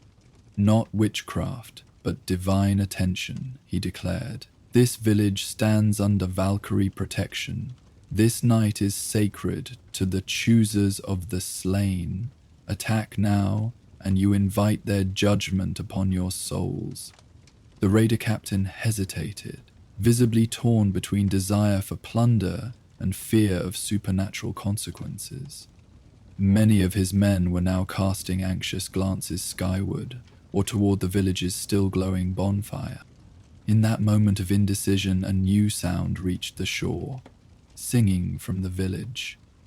Ingrid had led those sheltered in the longhouse in a prayer song to the Valkyries, an ancient melody that spoke of protection and judgment, of watchful eyes that missed nothing, of wings that could cross between worlds. The women's voices carried on the night air, harmonizing in a way that raised gooseflesh on the arms of even the defenders. The song seemed to surround them all, coming not just from the village, but from the sky above, from the water beside the raiders' ships, from the very earth beneath their feet. The defenders stood straighter, drawing strength from the song. The raiders, conversely, grew more unsettled. A few at the back of their formation began to step backward toward their ships without direct orders. "Enough of this," growled the raider captain, struggling to maintain control of his increasingly uneasy men. "We attack now, and—" His words were cut short by a sound like the beating of enormous wings directly overhead. Every eye turned skyward, though the night was too dark to see clearly what passed above them. A shadow moved across the stars, larger than any bird, faster than clouds driven by storm winds. One of the raiders cried out in his native tongue, pointing frantically toward the village. There, silhouetted against the Vulcan's glow, a figure stood atop the Valkyrie statue. A woman's form with what appeared to be great wings partially unfurled behind her. She raised one arm toward the sky and the strange wing-beating sound intensified. Valkyrie! The word rippled through the raiders' ranks, spoken in tones of dread rather than challenge. The raider captain could see his advantage slipping away as superstitious fear gripped his men. Some were already scrambling back aboard the ships, abandoning any thought of plunder in favor of escaping what they perceived as divine wrath. "Stand firm, you cowards," he shouted, but his authority was crumbling. Bjorn seized the moment, raising his axe high. "For Havnuk," he called, his voice strong and sure. "For home and hearth, stand ready." The defenders responded with a unified battle cry, shields locked, weapons raised. They did not charge. They didn't need to. The psychological battle was already won. The raider captain, recognizing defeat, spat a final curse before turning back to his ship. "This isn't finished," he called over his shoulder. "We'll find you when your spirits aren't watching." "They are always watching," Halvard replied calmly. "But go now and keep your lives." The raiders retreated to their ships with far less order than they had arrived, nearly tripping over one another in their haste. Oars splashed chaotically into the water as they pushed away from shore, gradually finding rhythm as distance from the unsettling village increased. The defenders maintained their positions until the ships disappeared around the headland, ensuring the retreat was not a feint. Only when scouts reported the raiders were truly departing did Björn signal for the shield wall to stand down. Relief washed through the group, followed quickly by jubilation. They had faced down a threat without bloodshed, protected their homes and loved ones, all on their most sacred night. It seemed a clear sign of divine favor, a validation of their devotion to the Valkyries. As they returned to the village center, those who had sheltered in the longhouse emerged to greet them, Ingrid at their head. Her eyes searched the returning group, confirming that all had returned unharmed. "It seems our guardians favored us indeed," she said, looking meaningfully toward the Valkyrie statue. Curiously, there was no sign of any figure atop the carving now. Nothing but moonlight on carved wood. "Did you arrange for someone to stand upon the statue?" Bjorn asked Ingrid quietly, as the villagers reunited around the bonfire. The elder's eyes twinkled mysteriously. "I arranged nothing," she replied. "Though I am not surprised by what occurred. This is, after all, the night when the veil between worlds grows thinnest." Bjorn considered this, then nodded slowly. Whether divine intervention or clever staging, the outcome had been the same. Their village remained safe, their people unharmed, their sacred celebration largely undisturbed. Some questions were better left unexamined too closely. The celebration resumed, though with a different energy than before.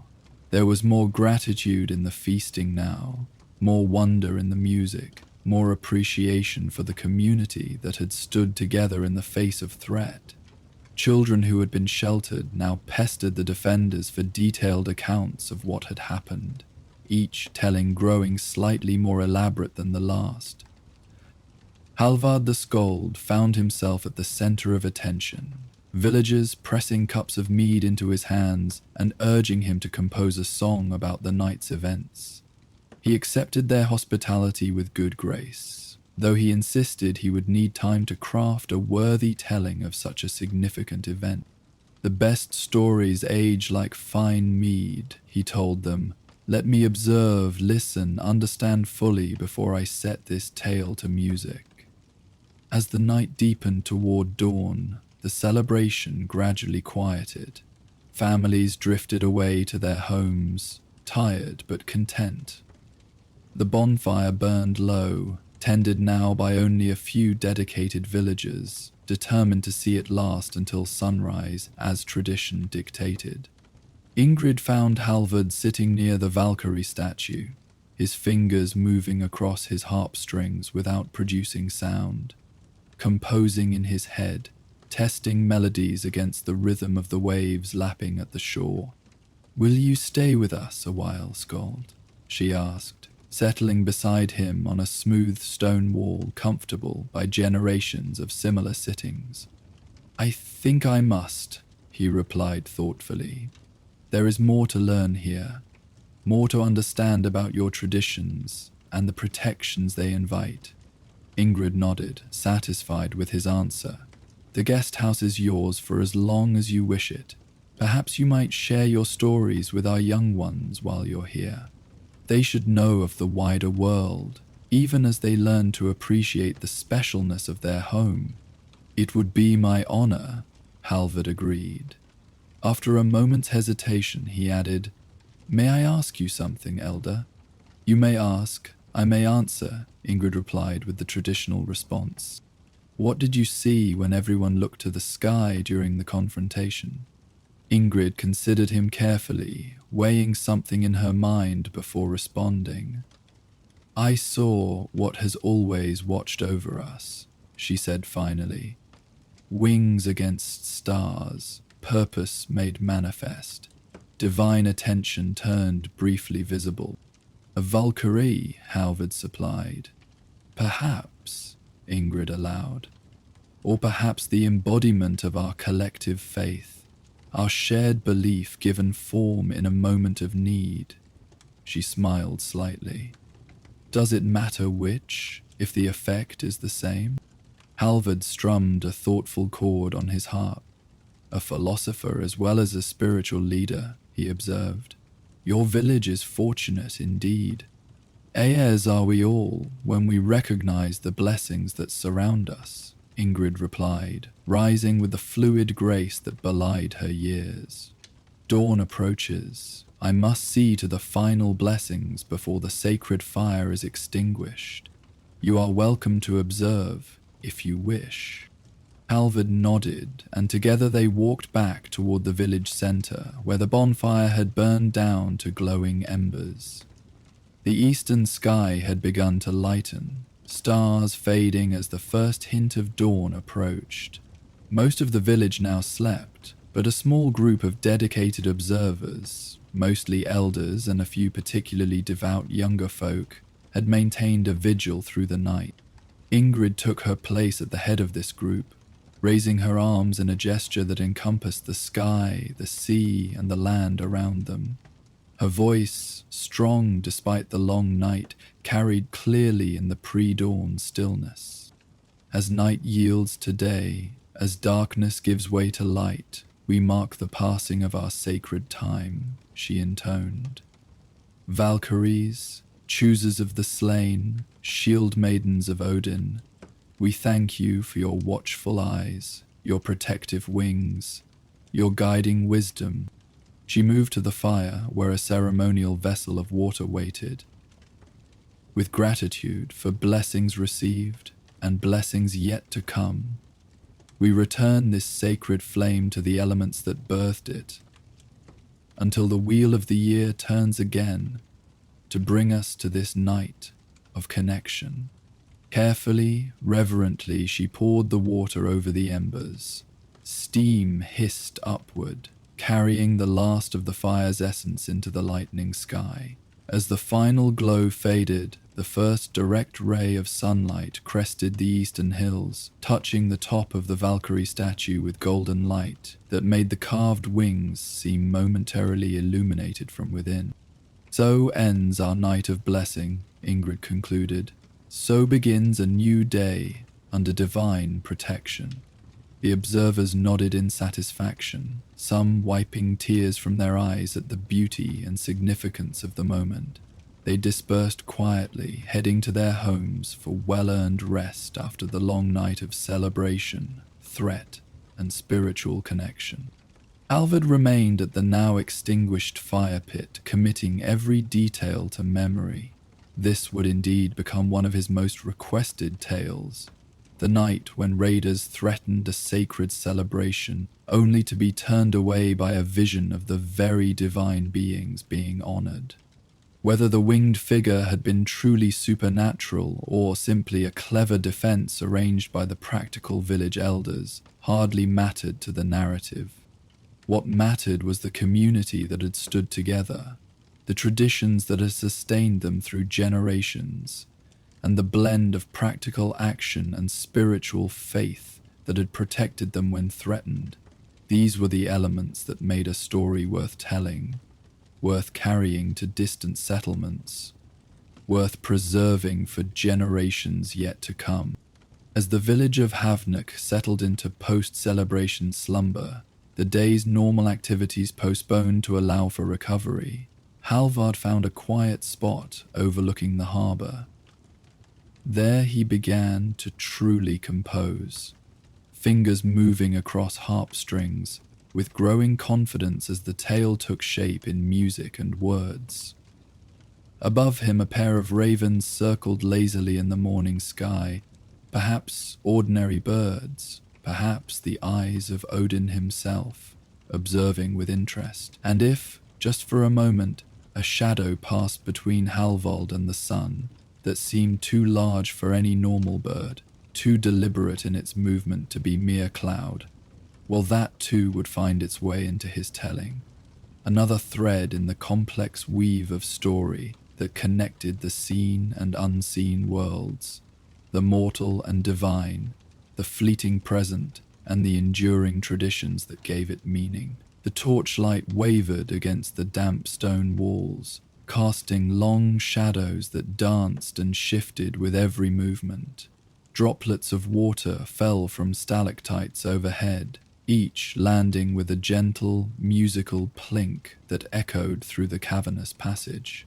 Beneath Eric's boots, the ground was slick with moisture, requiring careful steps to maintain balance as he descended deeper into the earth. Eric Haraldsson moved with the quiet confidence of a seasoned warrior, though he was still young by the standards of his village. Barely 30 winters, his beard still more auburn than grey, his shoulders unbowed by age or defeat. A circular shield of limewood covered with stretched hide hung at his back, and a well-worn sword rested at his hip, its pommel carved with intricate knotwork that represented his family lineage. His cloak, dyed a deep blue and fastened with a bronze brooch shaped like a wolf's head, kept the worst of the cavern's chill from his skin. But it was not cold alone that raised the fine hairs on his arms and the back of his neck. It was the awareness that this was no place for living men. This hollow realm beneath the roots of the great mountains. This passageway to secrets not meant for mortal understanding. "Are you certain this is the way?" he asked, his voice hushed despite the solitude. It seemed wrong somehow to speak at full volume in this ancient place, as if doing so might wake something better left undisturbed. His question appeared directed at empty air, for he walked alone through the twisting tunnel. Yet a response came nonetheless, carried on a whisper of air that brushed past his ear like the caress of feathers. "The rune of healing lies deeper still," said a voice that might have been mistaken for the wind itself if one did not listen carefully.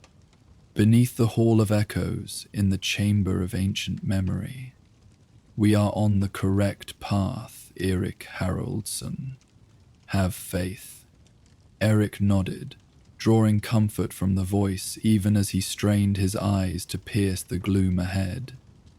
Though invisible to any who might have observed him, he did not journey alone. Beside him walked Sigrun, a Valkyrie who had chosen to aid him in this desperate quest, not for glory or to claim his soul for Valhalla, but out of compassion for his plight and respect for his courage. 3 days prior, Eric's blood brother Leif had fallen gravely ill after a hunting expedition in the high valleys. What had begun as a fever and chills had quickly worsened, his skin turning a sickly grey moon colour, his breathing growing laboured. The village healer had tried every remedy in her considerable knowledge: poultices of herbs, tinctures of rare plants, steam baths infused with pine needles. But nothing slowed the illness's progression. "It is the frozen breath," the old healer had finally declared, her voice heavy with sorrow. "A rare affliction that comes from the mountains themselves, from caves where ancient spirits dwell. I have seen it only twice before in all my years." Both sufferers passed to Hell's realm within 9 days. Desperate to save his friend, Eirik had spent that night in vigil at the sacred grove outside the village, offering prayers to all the gods who might listen. As dawn approached, exhaustion had claimed him briefly, and in that moment between wakefulness and sleep, she had appeared. Sigrun had stood before him in glorious and terrible beauty, her armor gleaming silver in the pre-dawn light, great wings folded against her back. Her eyes held the wisdom of centuries, her face both youthful and ancient simultaneously. She had told him of the rune of healing, an ancient symbol of power carved into stone tablets and hidden deep beneath the mountains by dwarven craftsmen at the dawn of time. Such a rune, if brought to Leif before the 9th day of his illness, might yet save him. It was a journey few mortals would dare, into realms where the barriers between worlds grew thin. But Eirik had not hesitated, and his determination had impressed the Valkyrie enough that she offered to guide him, though she warned her power would be limited in the deep places, and much would depend on his own courage and wit. Now, 3 days into their descent, they had passed beyond the normal caves that riddled the mountains and entered passages rarely seen by human eyes. The regular stalactites and stone formations had gradually given way to structures that seemed almost deliberately formed. Columns that rose like sentinels, archways that framed the path ahead, niches in the walls that might once have held offerings or treasures long since claimed by time. "Look there!" Sigrun's disembodied voice directed his attention to the wall on his right. Eirik raised his torch, illuminating a section of stone covered in carvings. Not the crude markings of previous explorers, but precise, purposeful runes and symbols etched with supernatural skill. Some he recognized from the teachings of the village skald, protection sigils, markers of safe passage, invocations to Odin and Thor. Others were unfamiliar, their meanings lost to all but the most ancient of beings. "We approach the threshold," Sigrun explained. "These are warnings and welcomes both, telling those with ill intent to turn back, while promising safe passage to those who come with pure purpose." Eirik studied the carvings, fingers tracing one that resembled a twisted knot with no beginning or end. "My grandfather spoke of such places," he murmured. "Doorways between the 9 worlds, where the dwarves of old hid their greatest treasures and most powerful magics." "Your grandfather was wiser than most," Sigrun acknowledged. "These passages were indeed crafted by the Svartalfar, the dwarves whose forge fires first burned when the world was young. They delved deep to mine the bones of the earth, and deeper still to hide what should not fall into careless hands." They continued forward, the passage gradually widening until it opened into a vast chamber that took Eric's breath away. The ceiling soared so high that his torch could not illuminate it, lost in shadowy darkness above.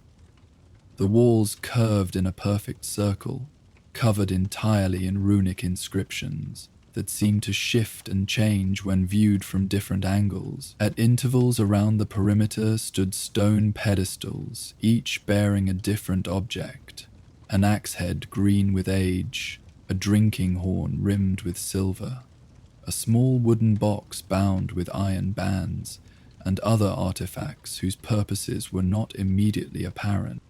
Most remarkable, however, were the mushrooms that grew in clusters throughout the chamber.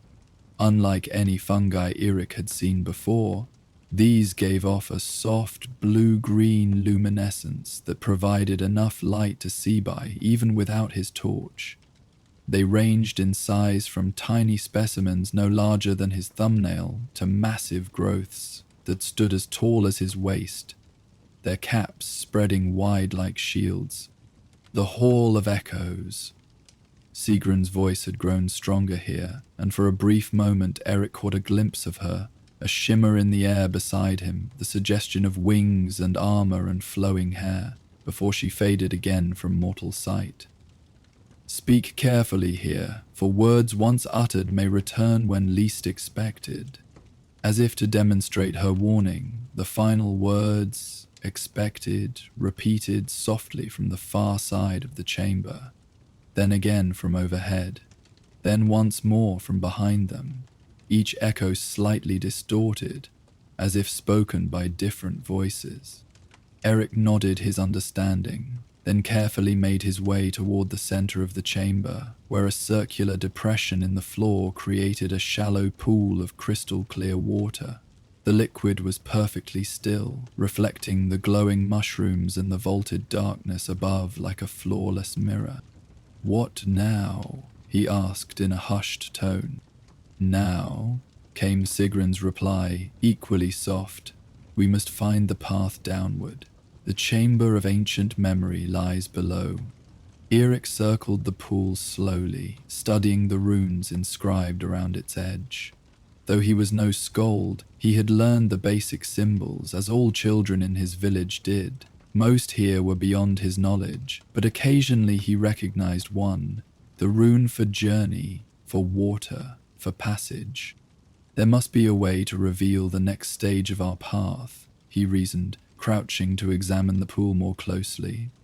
Perhaps, acting on instinct, he dipped his fingertips into the water.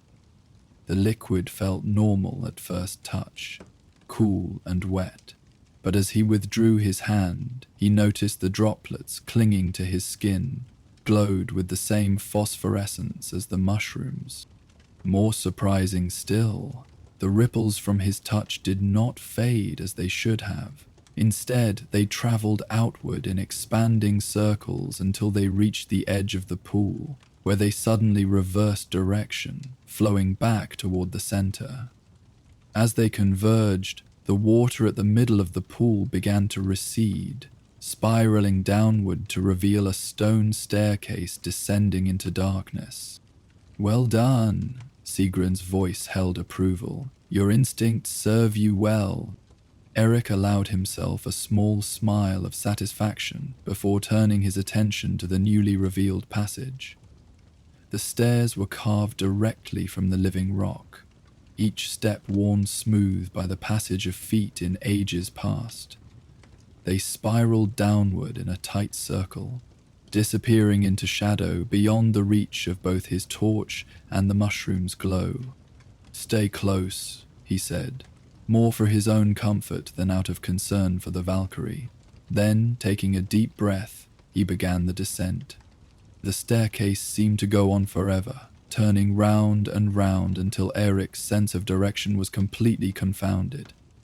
The air grew warmer rather than cooler as they descended, and carried a strange scent, something mineral and ancient, like heated stone or metal left in the sun. The walls of the passage were smoother here, almost polished, and occasionally inlaid with veins of what appeared to be silver or some other precious metal that caught the torchlight and reflected it in dazzling patterns.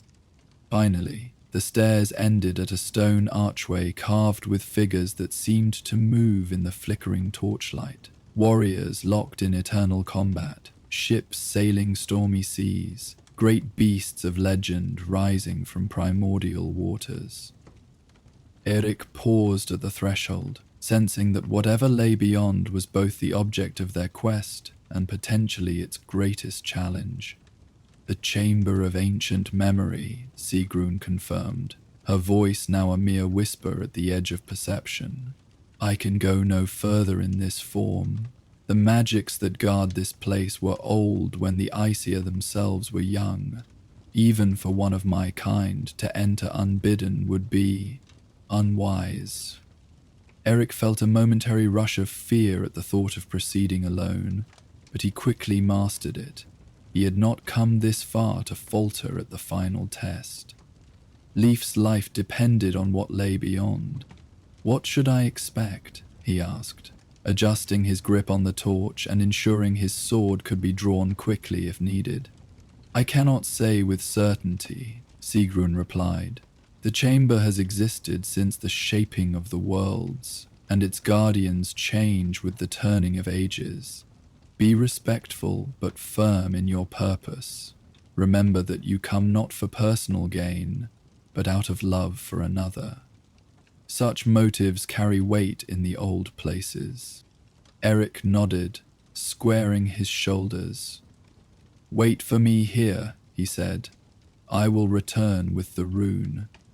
He hoped he sounded more confident than he felt. With that, he stepped through the archway into the chamber of ancient memory. The space beyond confounded his expectations. Rather than another cavern of stone and darkness, he found himself in what appeared to be a vast forest clearing under a night sky filled with stars he had never seen before. The ground beneath his feet was covered in soft moss rather than rock, and great trees, taller and older than any in the forests above, formed a perfect circle around the clearing. Their trunks were silver white and seemed to give off a gentle luminescence, rendering his torch almost unnecessary.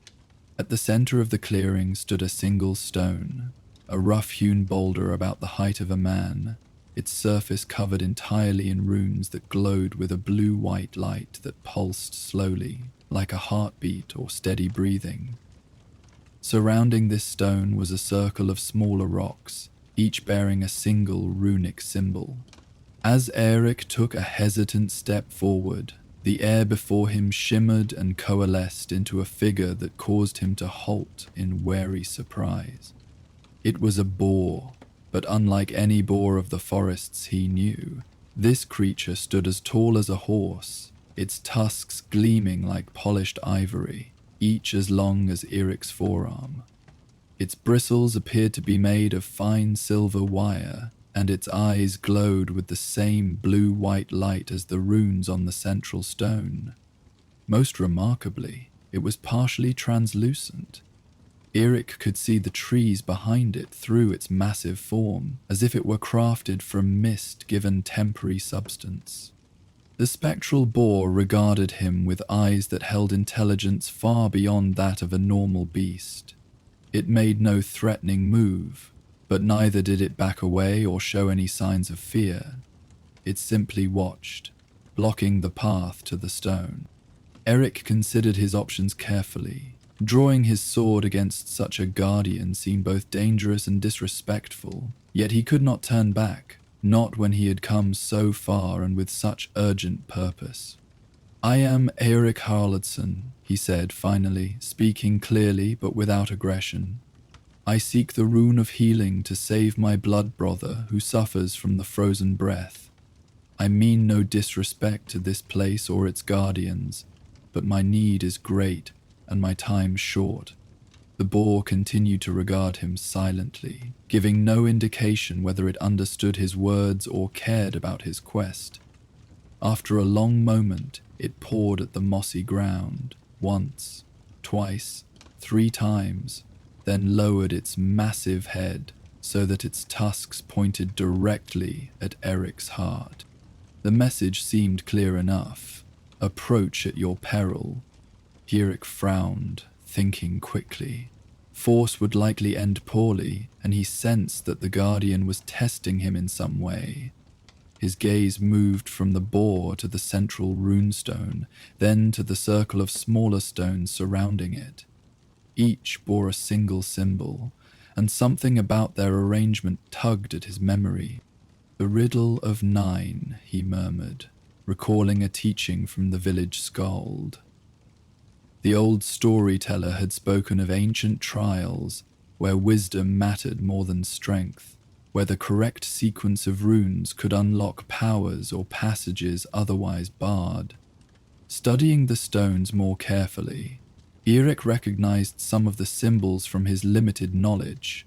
One was clearly Ansu's, the rune of Odin and divine breath. Another was U's, representing health and vitality. A third was Lagu's, the rune of water and life energy. The others were unfamiliar to him, but their arrangement, 9 stones in a perfect circle, suggested they were meant to be read or activated in a specific sequence. But what sequence, and how would that help him pass the Guardian? As he pondered, a whisper of inspiration brushed his mind. Not Sigrun's voice, for she remained beyond the threshold, but something born of his own intuition, sharpened by the magical nature of this place. The boar itself might be the key. In the old stories, boars were associated with several deities. Freya rode a golden boar named Gullinbursti across the sky. Freya travelled on Hildisvini when not using her feather cloak. Boars represented protection, courage, and leadership, but also healing and fertility. Healing, the very purpose of his quest. With renewed focus, Eirik studied the 9 runestones again, this time looking for any that might specifically connect to healing or restoration. After careful examination, he identified 3 possibilities: Uruz for vitality, Laga's for life energy, and another he thought might be Berkana, the rune of rebirth and regeneration. Following his instinct, Eirik approached the circle of stones, moving slowly to avoid provoking the spectral boar. The Guardian watched with those intelligent, glowing eyes, but made no move to stop him as he carefully stepped over the circle and knelt before the stone bearing the Uri's rune. "Life and strength to overcome illness," he murmured, placing his hand on the stone. To his amazement, the rune glowed brighter at his touch, and he felt a warm vibration pass through his palm and up his arm. Encouraged, he moved to the stone with the Lagu's rune. "Flowing energy to wash away sickness," he said, touching it as well. Again the symbol brightened, and this time he felt a cool sensation like clear water running through his veins. Finally, he approached the 3rd stone he had identified. "Renewal and rebirth from the brink of death," he said, placing his hand upon it. The rune flared with brilliant light, and a surge of vitality flooded through his body, temporarily banishing the fatigue of his long journey. As the 3rd rune activated, a harmonic tone filled the clearing, a single, pure note that seemed to resonate from the stones, the trees, the very air itself. The spectral boar raised its head, regarding Eirik with what now seemed like approval in its glowing eyes. Then, with deliberate movements, it turned and walked to the central runestone, where it touched its snout to one particular symbol. The rune the boar indicated was one Eirik didn't recognize, more complex than most he had seen, with intersecting lines forming a pattern that suggested both a shield and a healing herb. At the boar's touch, this symbol detached itself from the stone, floating in the air with the same blue-white luminescence as before. The spectral guardian stepped back, then inclined its head toward Eirik in what could only be interpreted as an invitation. Cautiously, Eirik approached the floating rune.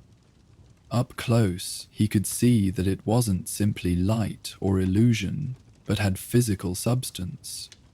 A small tablet of stone, no larger than his palm, the symbol etched deeply into its surface, and filled with some luminescent material that gave off both light and a subtle warmth. "The rune of healing," he breathed, hardly daring to believe he had succeeded. As his fingers closed around the tablet, a voice spoke. Not Sigrun's, but deeper, more resonant, seeming to come from the earth itself. Mortal seeker, you have shown wisdom in your approach and purity in your purpose, it said.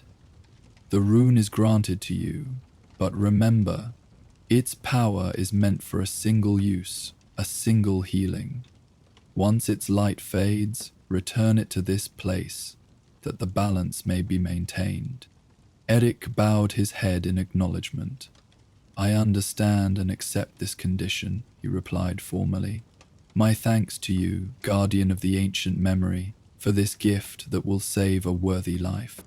The spectral boar dipped its head once more, then began to fade from view, its form becoming increasingly transparent until it disappeared entirely. At the same moment, the starry sky above began to dim. The silver trees lost their luminescence, and the forest clearing wavered like a reflection in disturbed water. Reality shifted around Eric, and suddenly he found himself standing once more in a chamber of stone, but not the grand cavern he had expected. This was a small circular room with a domed ceiling, the walls inlaid with the same runes he had seen on the central stone in the vision or dream or whatever it had been. The only exit was the archway through which he had entered, where Sigrun now waited, her form slightly more visible than before, outlined in a soft silver glow. You have it, she said, her voice a mixture of surprise and respect. Few mortals have ever passed that test. Eric looked down at his hand, confirming that the runic tablet was still there, solid and real, its light steady against his palm. It was not what I expected, he admitted. There was a forest, stars I've never seen, a spectral boar. The chamber shows itself differently to each seeker, Sigrun explained as they began the long ascent up the spiral staircase. It draws on your own mind, your knowledge, your deepest beliefs to create a trial you can understand. Another might have seen a different guardian, a different setting, but the essence of the test remains the same, to determine if your heart is true and your wisdom sufficient. They climbed in companionable silence for a time, Eric carefully protecting the precious tablet while navigating the narrow steps. The journey upwards seemed shorter somehow than the descent had been, as if the pathway itself recognized the urgency of their return.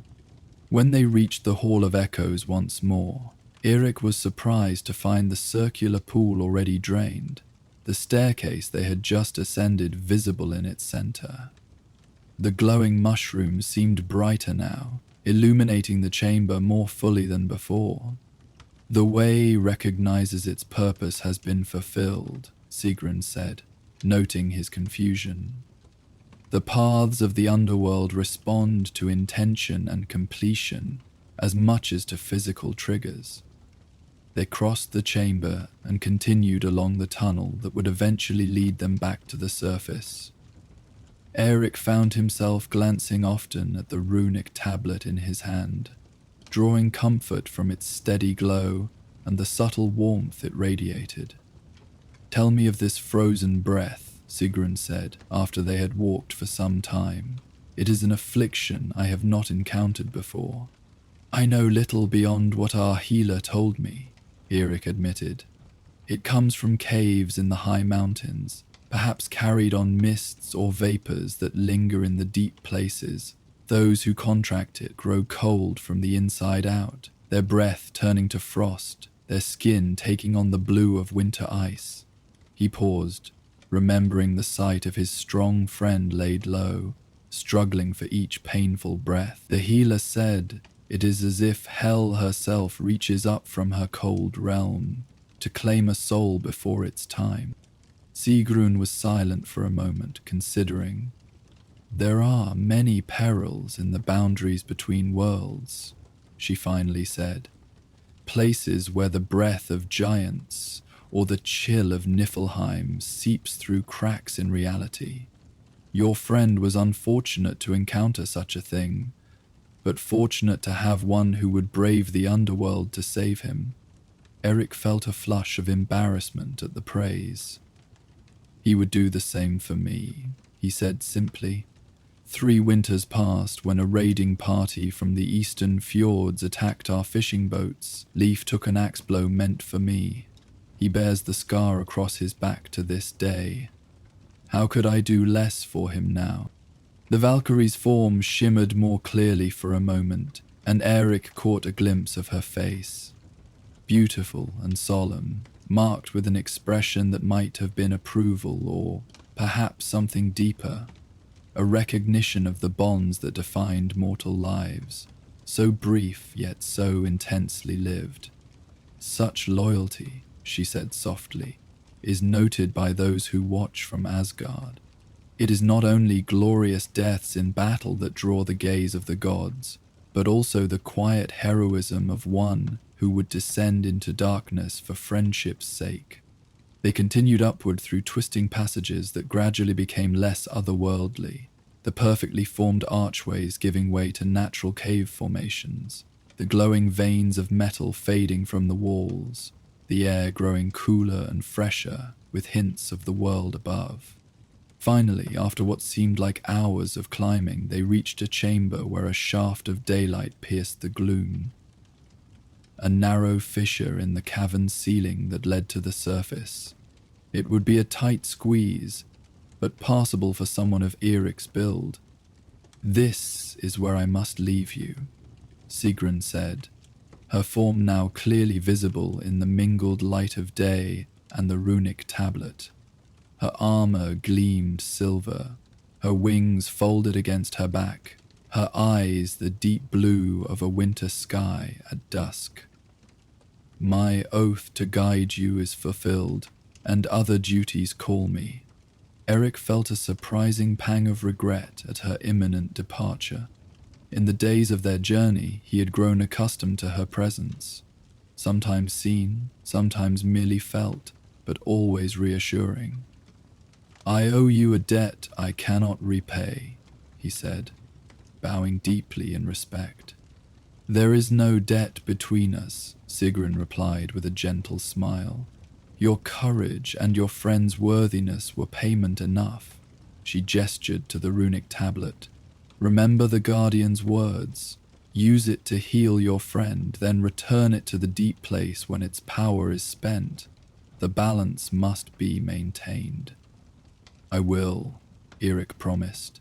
He hesitated, then asked the question that had lingered in his mind throughout their journey. "Will I see you again?" Sigrun's expression softened. "Perhaps, though not, I hope, in my official capacity as a chooser of the slain." Her wings unfurled slightly, catching the shaft of daylight and refracting it into rainbow patterns on the cavern walls. "But the boundaries between worlds grow thin in certain places at certain times. Those with the sight to see and the wisdom to understand may sometimes glimpse what lies beyond the veil." With that cryptic answer, she began to fade from view, her form becoming translucent, then transparent, until only a shimmer in the air remained where she had stood. A gentle breeze, like the brush of feathers against stone, whispered through the chamber, and then she was gone. Eric stood alone in the cavern, the runic tablet warm in his hand, its light steady and reassuring. After a moment's reflection, he carefully wrapped the precious object in a soft cloth and secured it in a pouch at his belt. Then, with determined efficiency, he began to widen the fissure above, clearing away loose stones and earth until the opening was large enough to climb through. The journey back to his village would take another full day, challenging terrain through the high mountain passes, then down through forests thick with summer growth. But compared to the otherworldly passages he had navigated, the path ahead seemed straightforward enough. As he pulled himself through the fissure and emerged into the late afternoon sunlight, Eric took a moment to orient himself. The mountains rose majestically around him, their peaks still capped with snow despite the summer warmth. Far below, the valley stretched green and inviting, with the glint of a river winding through it like a silver thread. The air was sweet with the scent of pine and wildflowers, a welcome change from the mineral dampness of the underworld cavern. Checking the position of the sun, Eirik set off down slope, moving with the purposeful stride of one who knows his destination and the importance of reaching it quickly. The runic tablet at his belt seemed to pulse in rhythm with his steps, a reminder of both his success thus far and the crucial task still ahead. Night was falling by the time he reached the forest's edge, but he pressed on, unwilling to delay even for rest. The half-moon provided enough light to follow the well-worn path, and the stars above seemed especially bright, as if Asgard itself watched his journey with interest. In the deepest hours of the night, when the forest was silent save for the occasional call of an owl or the distant howl of a wolf, Eirik found his thoughts returning to Sigrun. The Valkyrie had been far different from the fearsome battle maidens of the Skald's tales. There had been gentleness in her guidance, wisdom in her counsel, and something almost like friendship in their shared quest. It occurred to him that perhaps the old stories, passing through generations of retellings, had lost some of the nuance and complexity of the divine beings they described, just as the gods themselves were more than their most prominent attributes. Odin more than just war and wisdom, Thor more than just thunder and strength. Perhaps the Valkyries too were multifaceted, embodying not only the selection of the slain, but also protection, guidance, and compassion for worthy mortals. These philosophical musings carried him through the night until, as dawn broke with rosy fingers over the eastern hills, the first small farms on the outskirts of his village came into view. Smoke rose from early morning cooking fires, and the lowing of cattle being led to pasture carried on the clear air. Eirik quickened his pace, fatigue forgotten in the surge of renewed purpose. Soon the cluster of wooden buildings that formed the heart of the village appeared, and among them the slightly larger structure that belonged to the healer, where Leif would be receiving care. Villagers stopped their morning tasks to stare as Eirik passed, his appearance marking him clearly as one who had been on an extraordinary journey. His clothes were stained with the mineral deposits of the caverns. His face showed the strain of days without proper rest, and most telling of all, a faint blue-white glow emanated from the pouch at his belt, visible even in the growing daylight. He acknowledged their greetings with brief nods, but did not stop to explain. There would be time for tales later, when Leif recovered. The healer's dwelling smelled of dried herbs and wood smoke, with underlying notes of various medicines and poultices. In the main room, several pallets were arranged for patients, though currently only one was occupied. Leif lay unmoving, his normally robust form shockingly diminished by illness. His skin had taken on a greyish-blue tinge, his lips were nearly white, and his breathing came in shallow, rasping gasps that formed small clouds of frost in the air above his face. Beside him sat the village healer, Gudrun, an elderly woman whose knowledge of healing herbs and traditional remedies was unmatched in the region. Her deeply lined face registered surprise, then cautious hope as Eirik entered. "You've returned," she said, rising stiffly to her feet, "and I see by the light you carry that your quest was not in vain." Eirik nodded, moving to kneel beside his friend's pallet. "How does he fare?" he asked, though the answer was evident in Leif's appearance and the grave expression on Gudrun's face. "The 8th day dawns," she replied simply. "His strength has sustained him longer than most, but the breath freezes in his lungs more with each passing hour. If you have brought help, now is the time." Without further words, Eirik removed the wrapped tablet from his pouch. As he unfolded the cloth, the rune's glow intensified, filling the dim room with soft blue-white light. Gudrun gasped softly, recognizing power far beyond her own healing arts. "The Guardian said it was meant for a single use," Eirik explained, holding the tablet carefully in both hands. but gave no instructions on how to employ it. Gudrun studied the rune with knowing eyes. The old magics often work through contact and intent, she said after a moment. Place it on his chest, over his heart, and focus your will on his healing.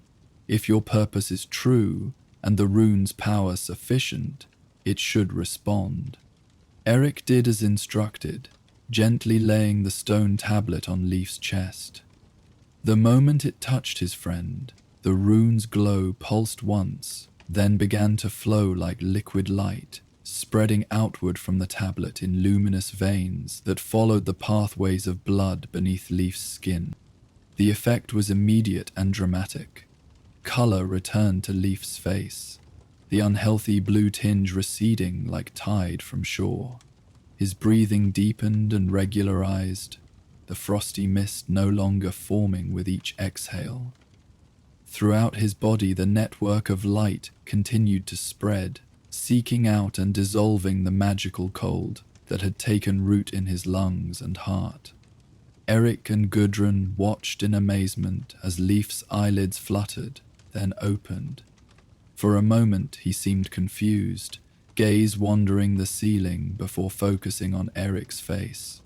"Brother," he whispered, his voice hoarse but clear, "you look terrible." A laugh of pure relief burst from Eric's throat. "And you look better than you have in days," he replied, clasping Leif's hand firmly. "How do you feel?" "Like I've been trampled by a herd of elk," Leif admitted with a weak smile. "But the cold is gone from my chest. I can breathe again without pain." His gaze shifted to the glowing tablet still resting on his chest. "What is this magic?" "A long tale," Eric said, "which I'll tell you when you're stronger. For now, rest and know that you're healing." As he spoke, the rune's light began to fade, the glowing veins that had spread throughout Leif's body gradually withdrawing back to the stone. By the time Leif had drifted into a natural, healing sleep, the tablet had dimmed to a faint glow, barely visible in the now fully daylit room.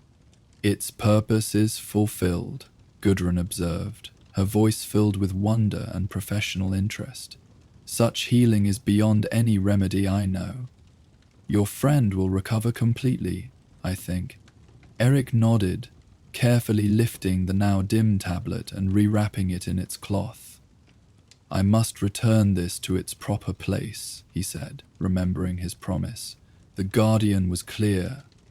Once used, it must go back to maintain the balance." Gudrun regarded him with newfound respect. "You have walked paths few mortals ever see," she said, "and returned not only with what you sought, but with wisdom as well. The balance between giving and returning, between seeking and safeguarding, these are lessons many never learn."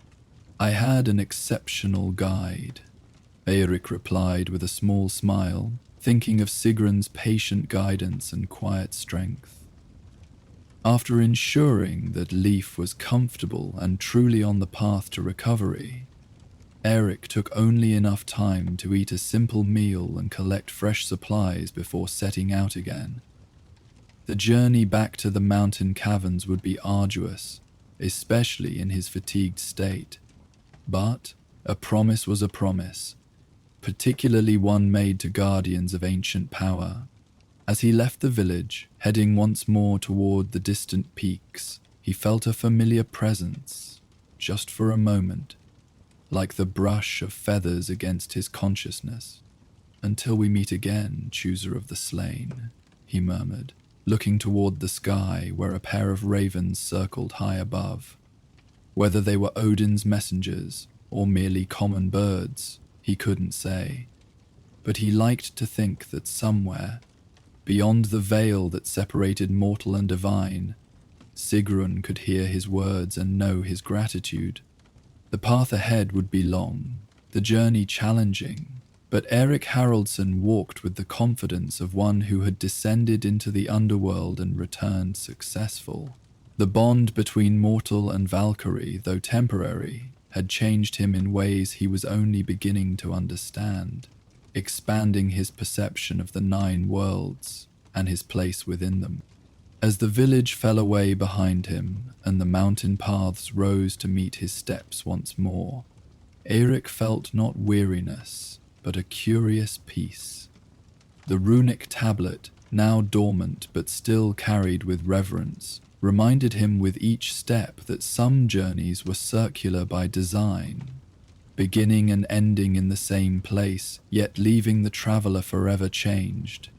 The summer sun warmed his shoulders as he climbed, birdsong accompanied his steady progress, and somehow he knew that when he reached the fissure in the earth that led back down to the ancient chambers, the way would be open to him. The Guardian had deemed him worthy once, it would recognize him again.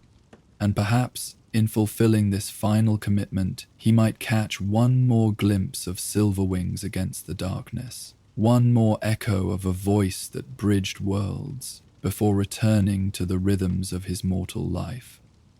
Richer for having brushed against the divine, stronger for having faced the trials of the underworld, and wiser for understanding that courage and compassion were valued not just in Midgard, but in all the realms that comprised the great world tree, Yggdrasil, whose branches and roots connected all beings, mortal and immortal alike. Our Viking tale has now concluded. You will now hear the peaceful sounds of a crackling fire and gentle ambient noises that will continue throughout the night without any interruptions, helping you drift into a deep and restful sleep. May the stars of the northern sky watch over you, and may you find peaceful rest until the morning light. Sleep well, and good night.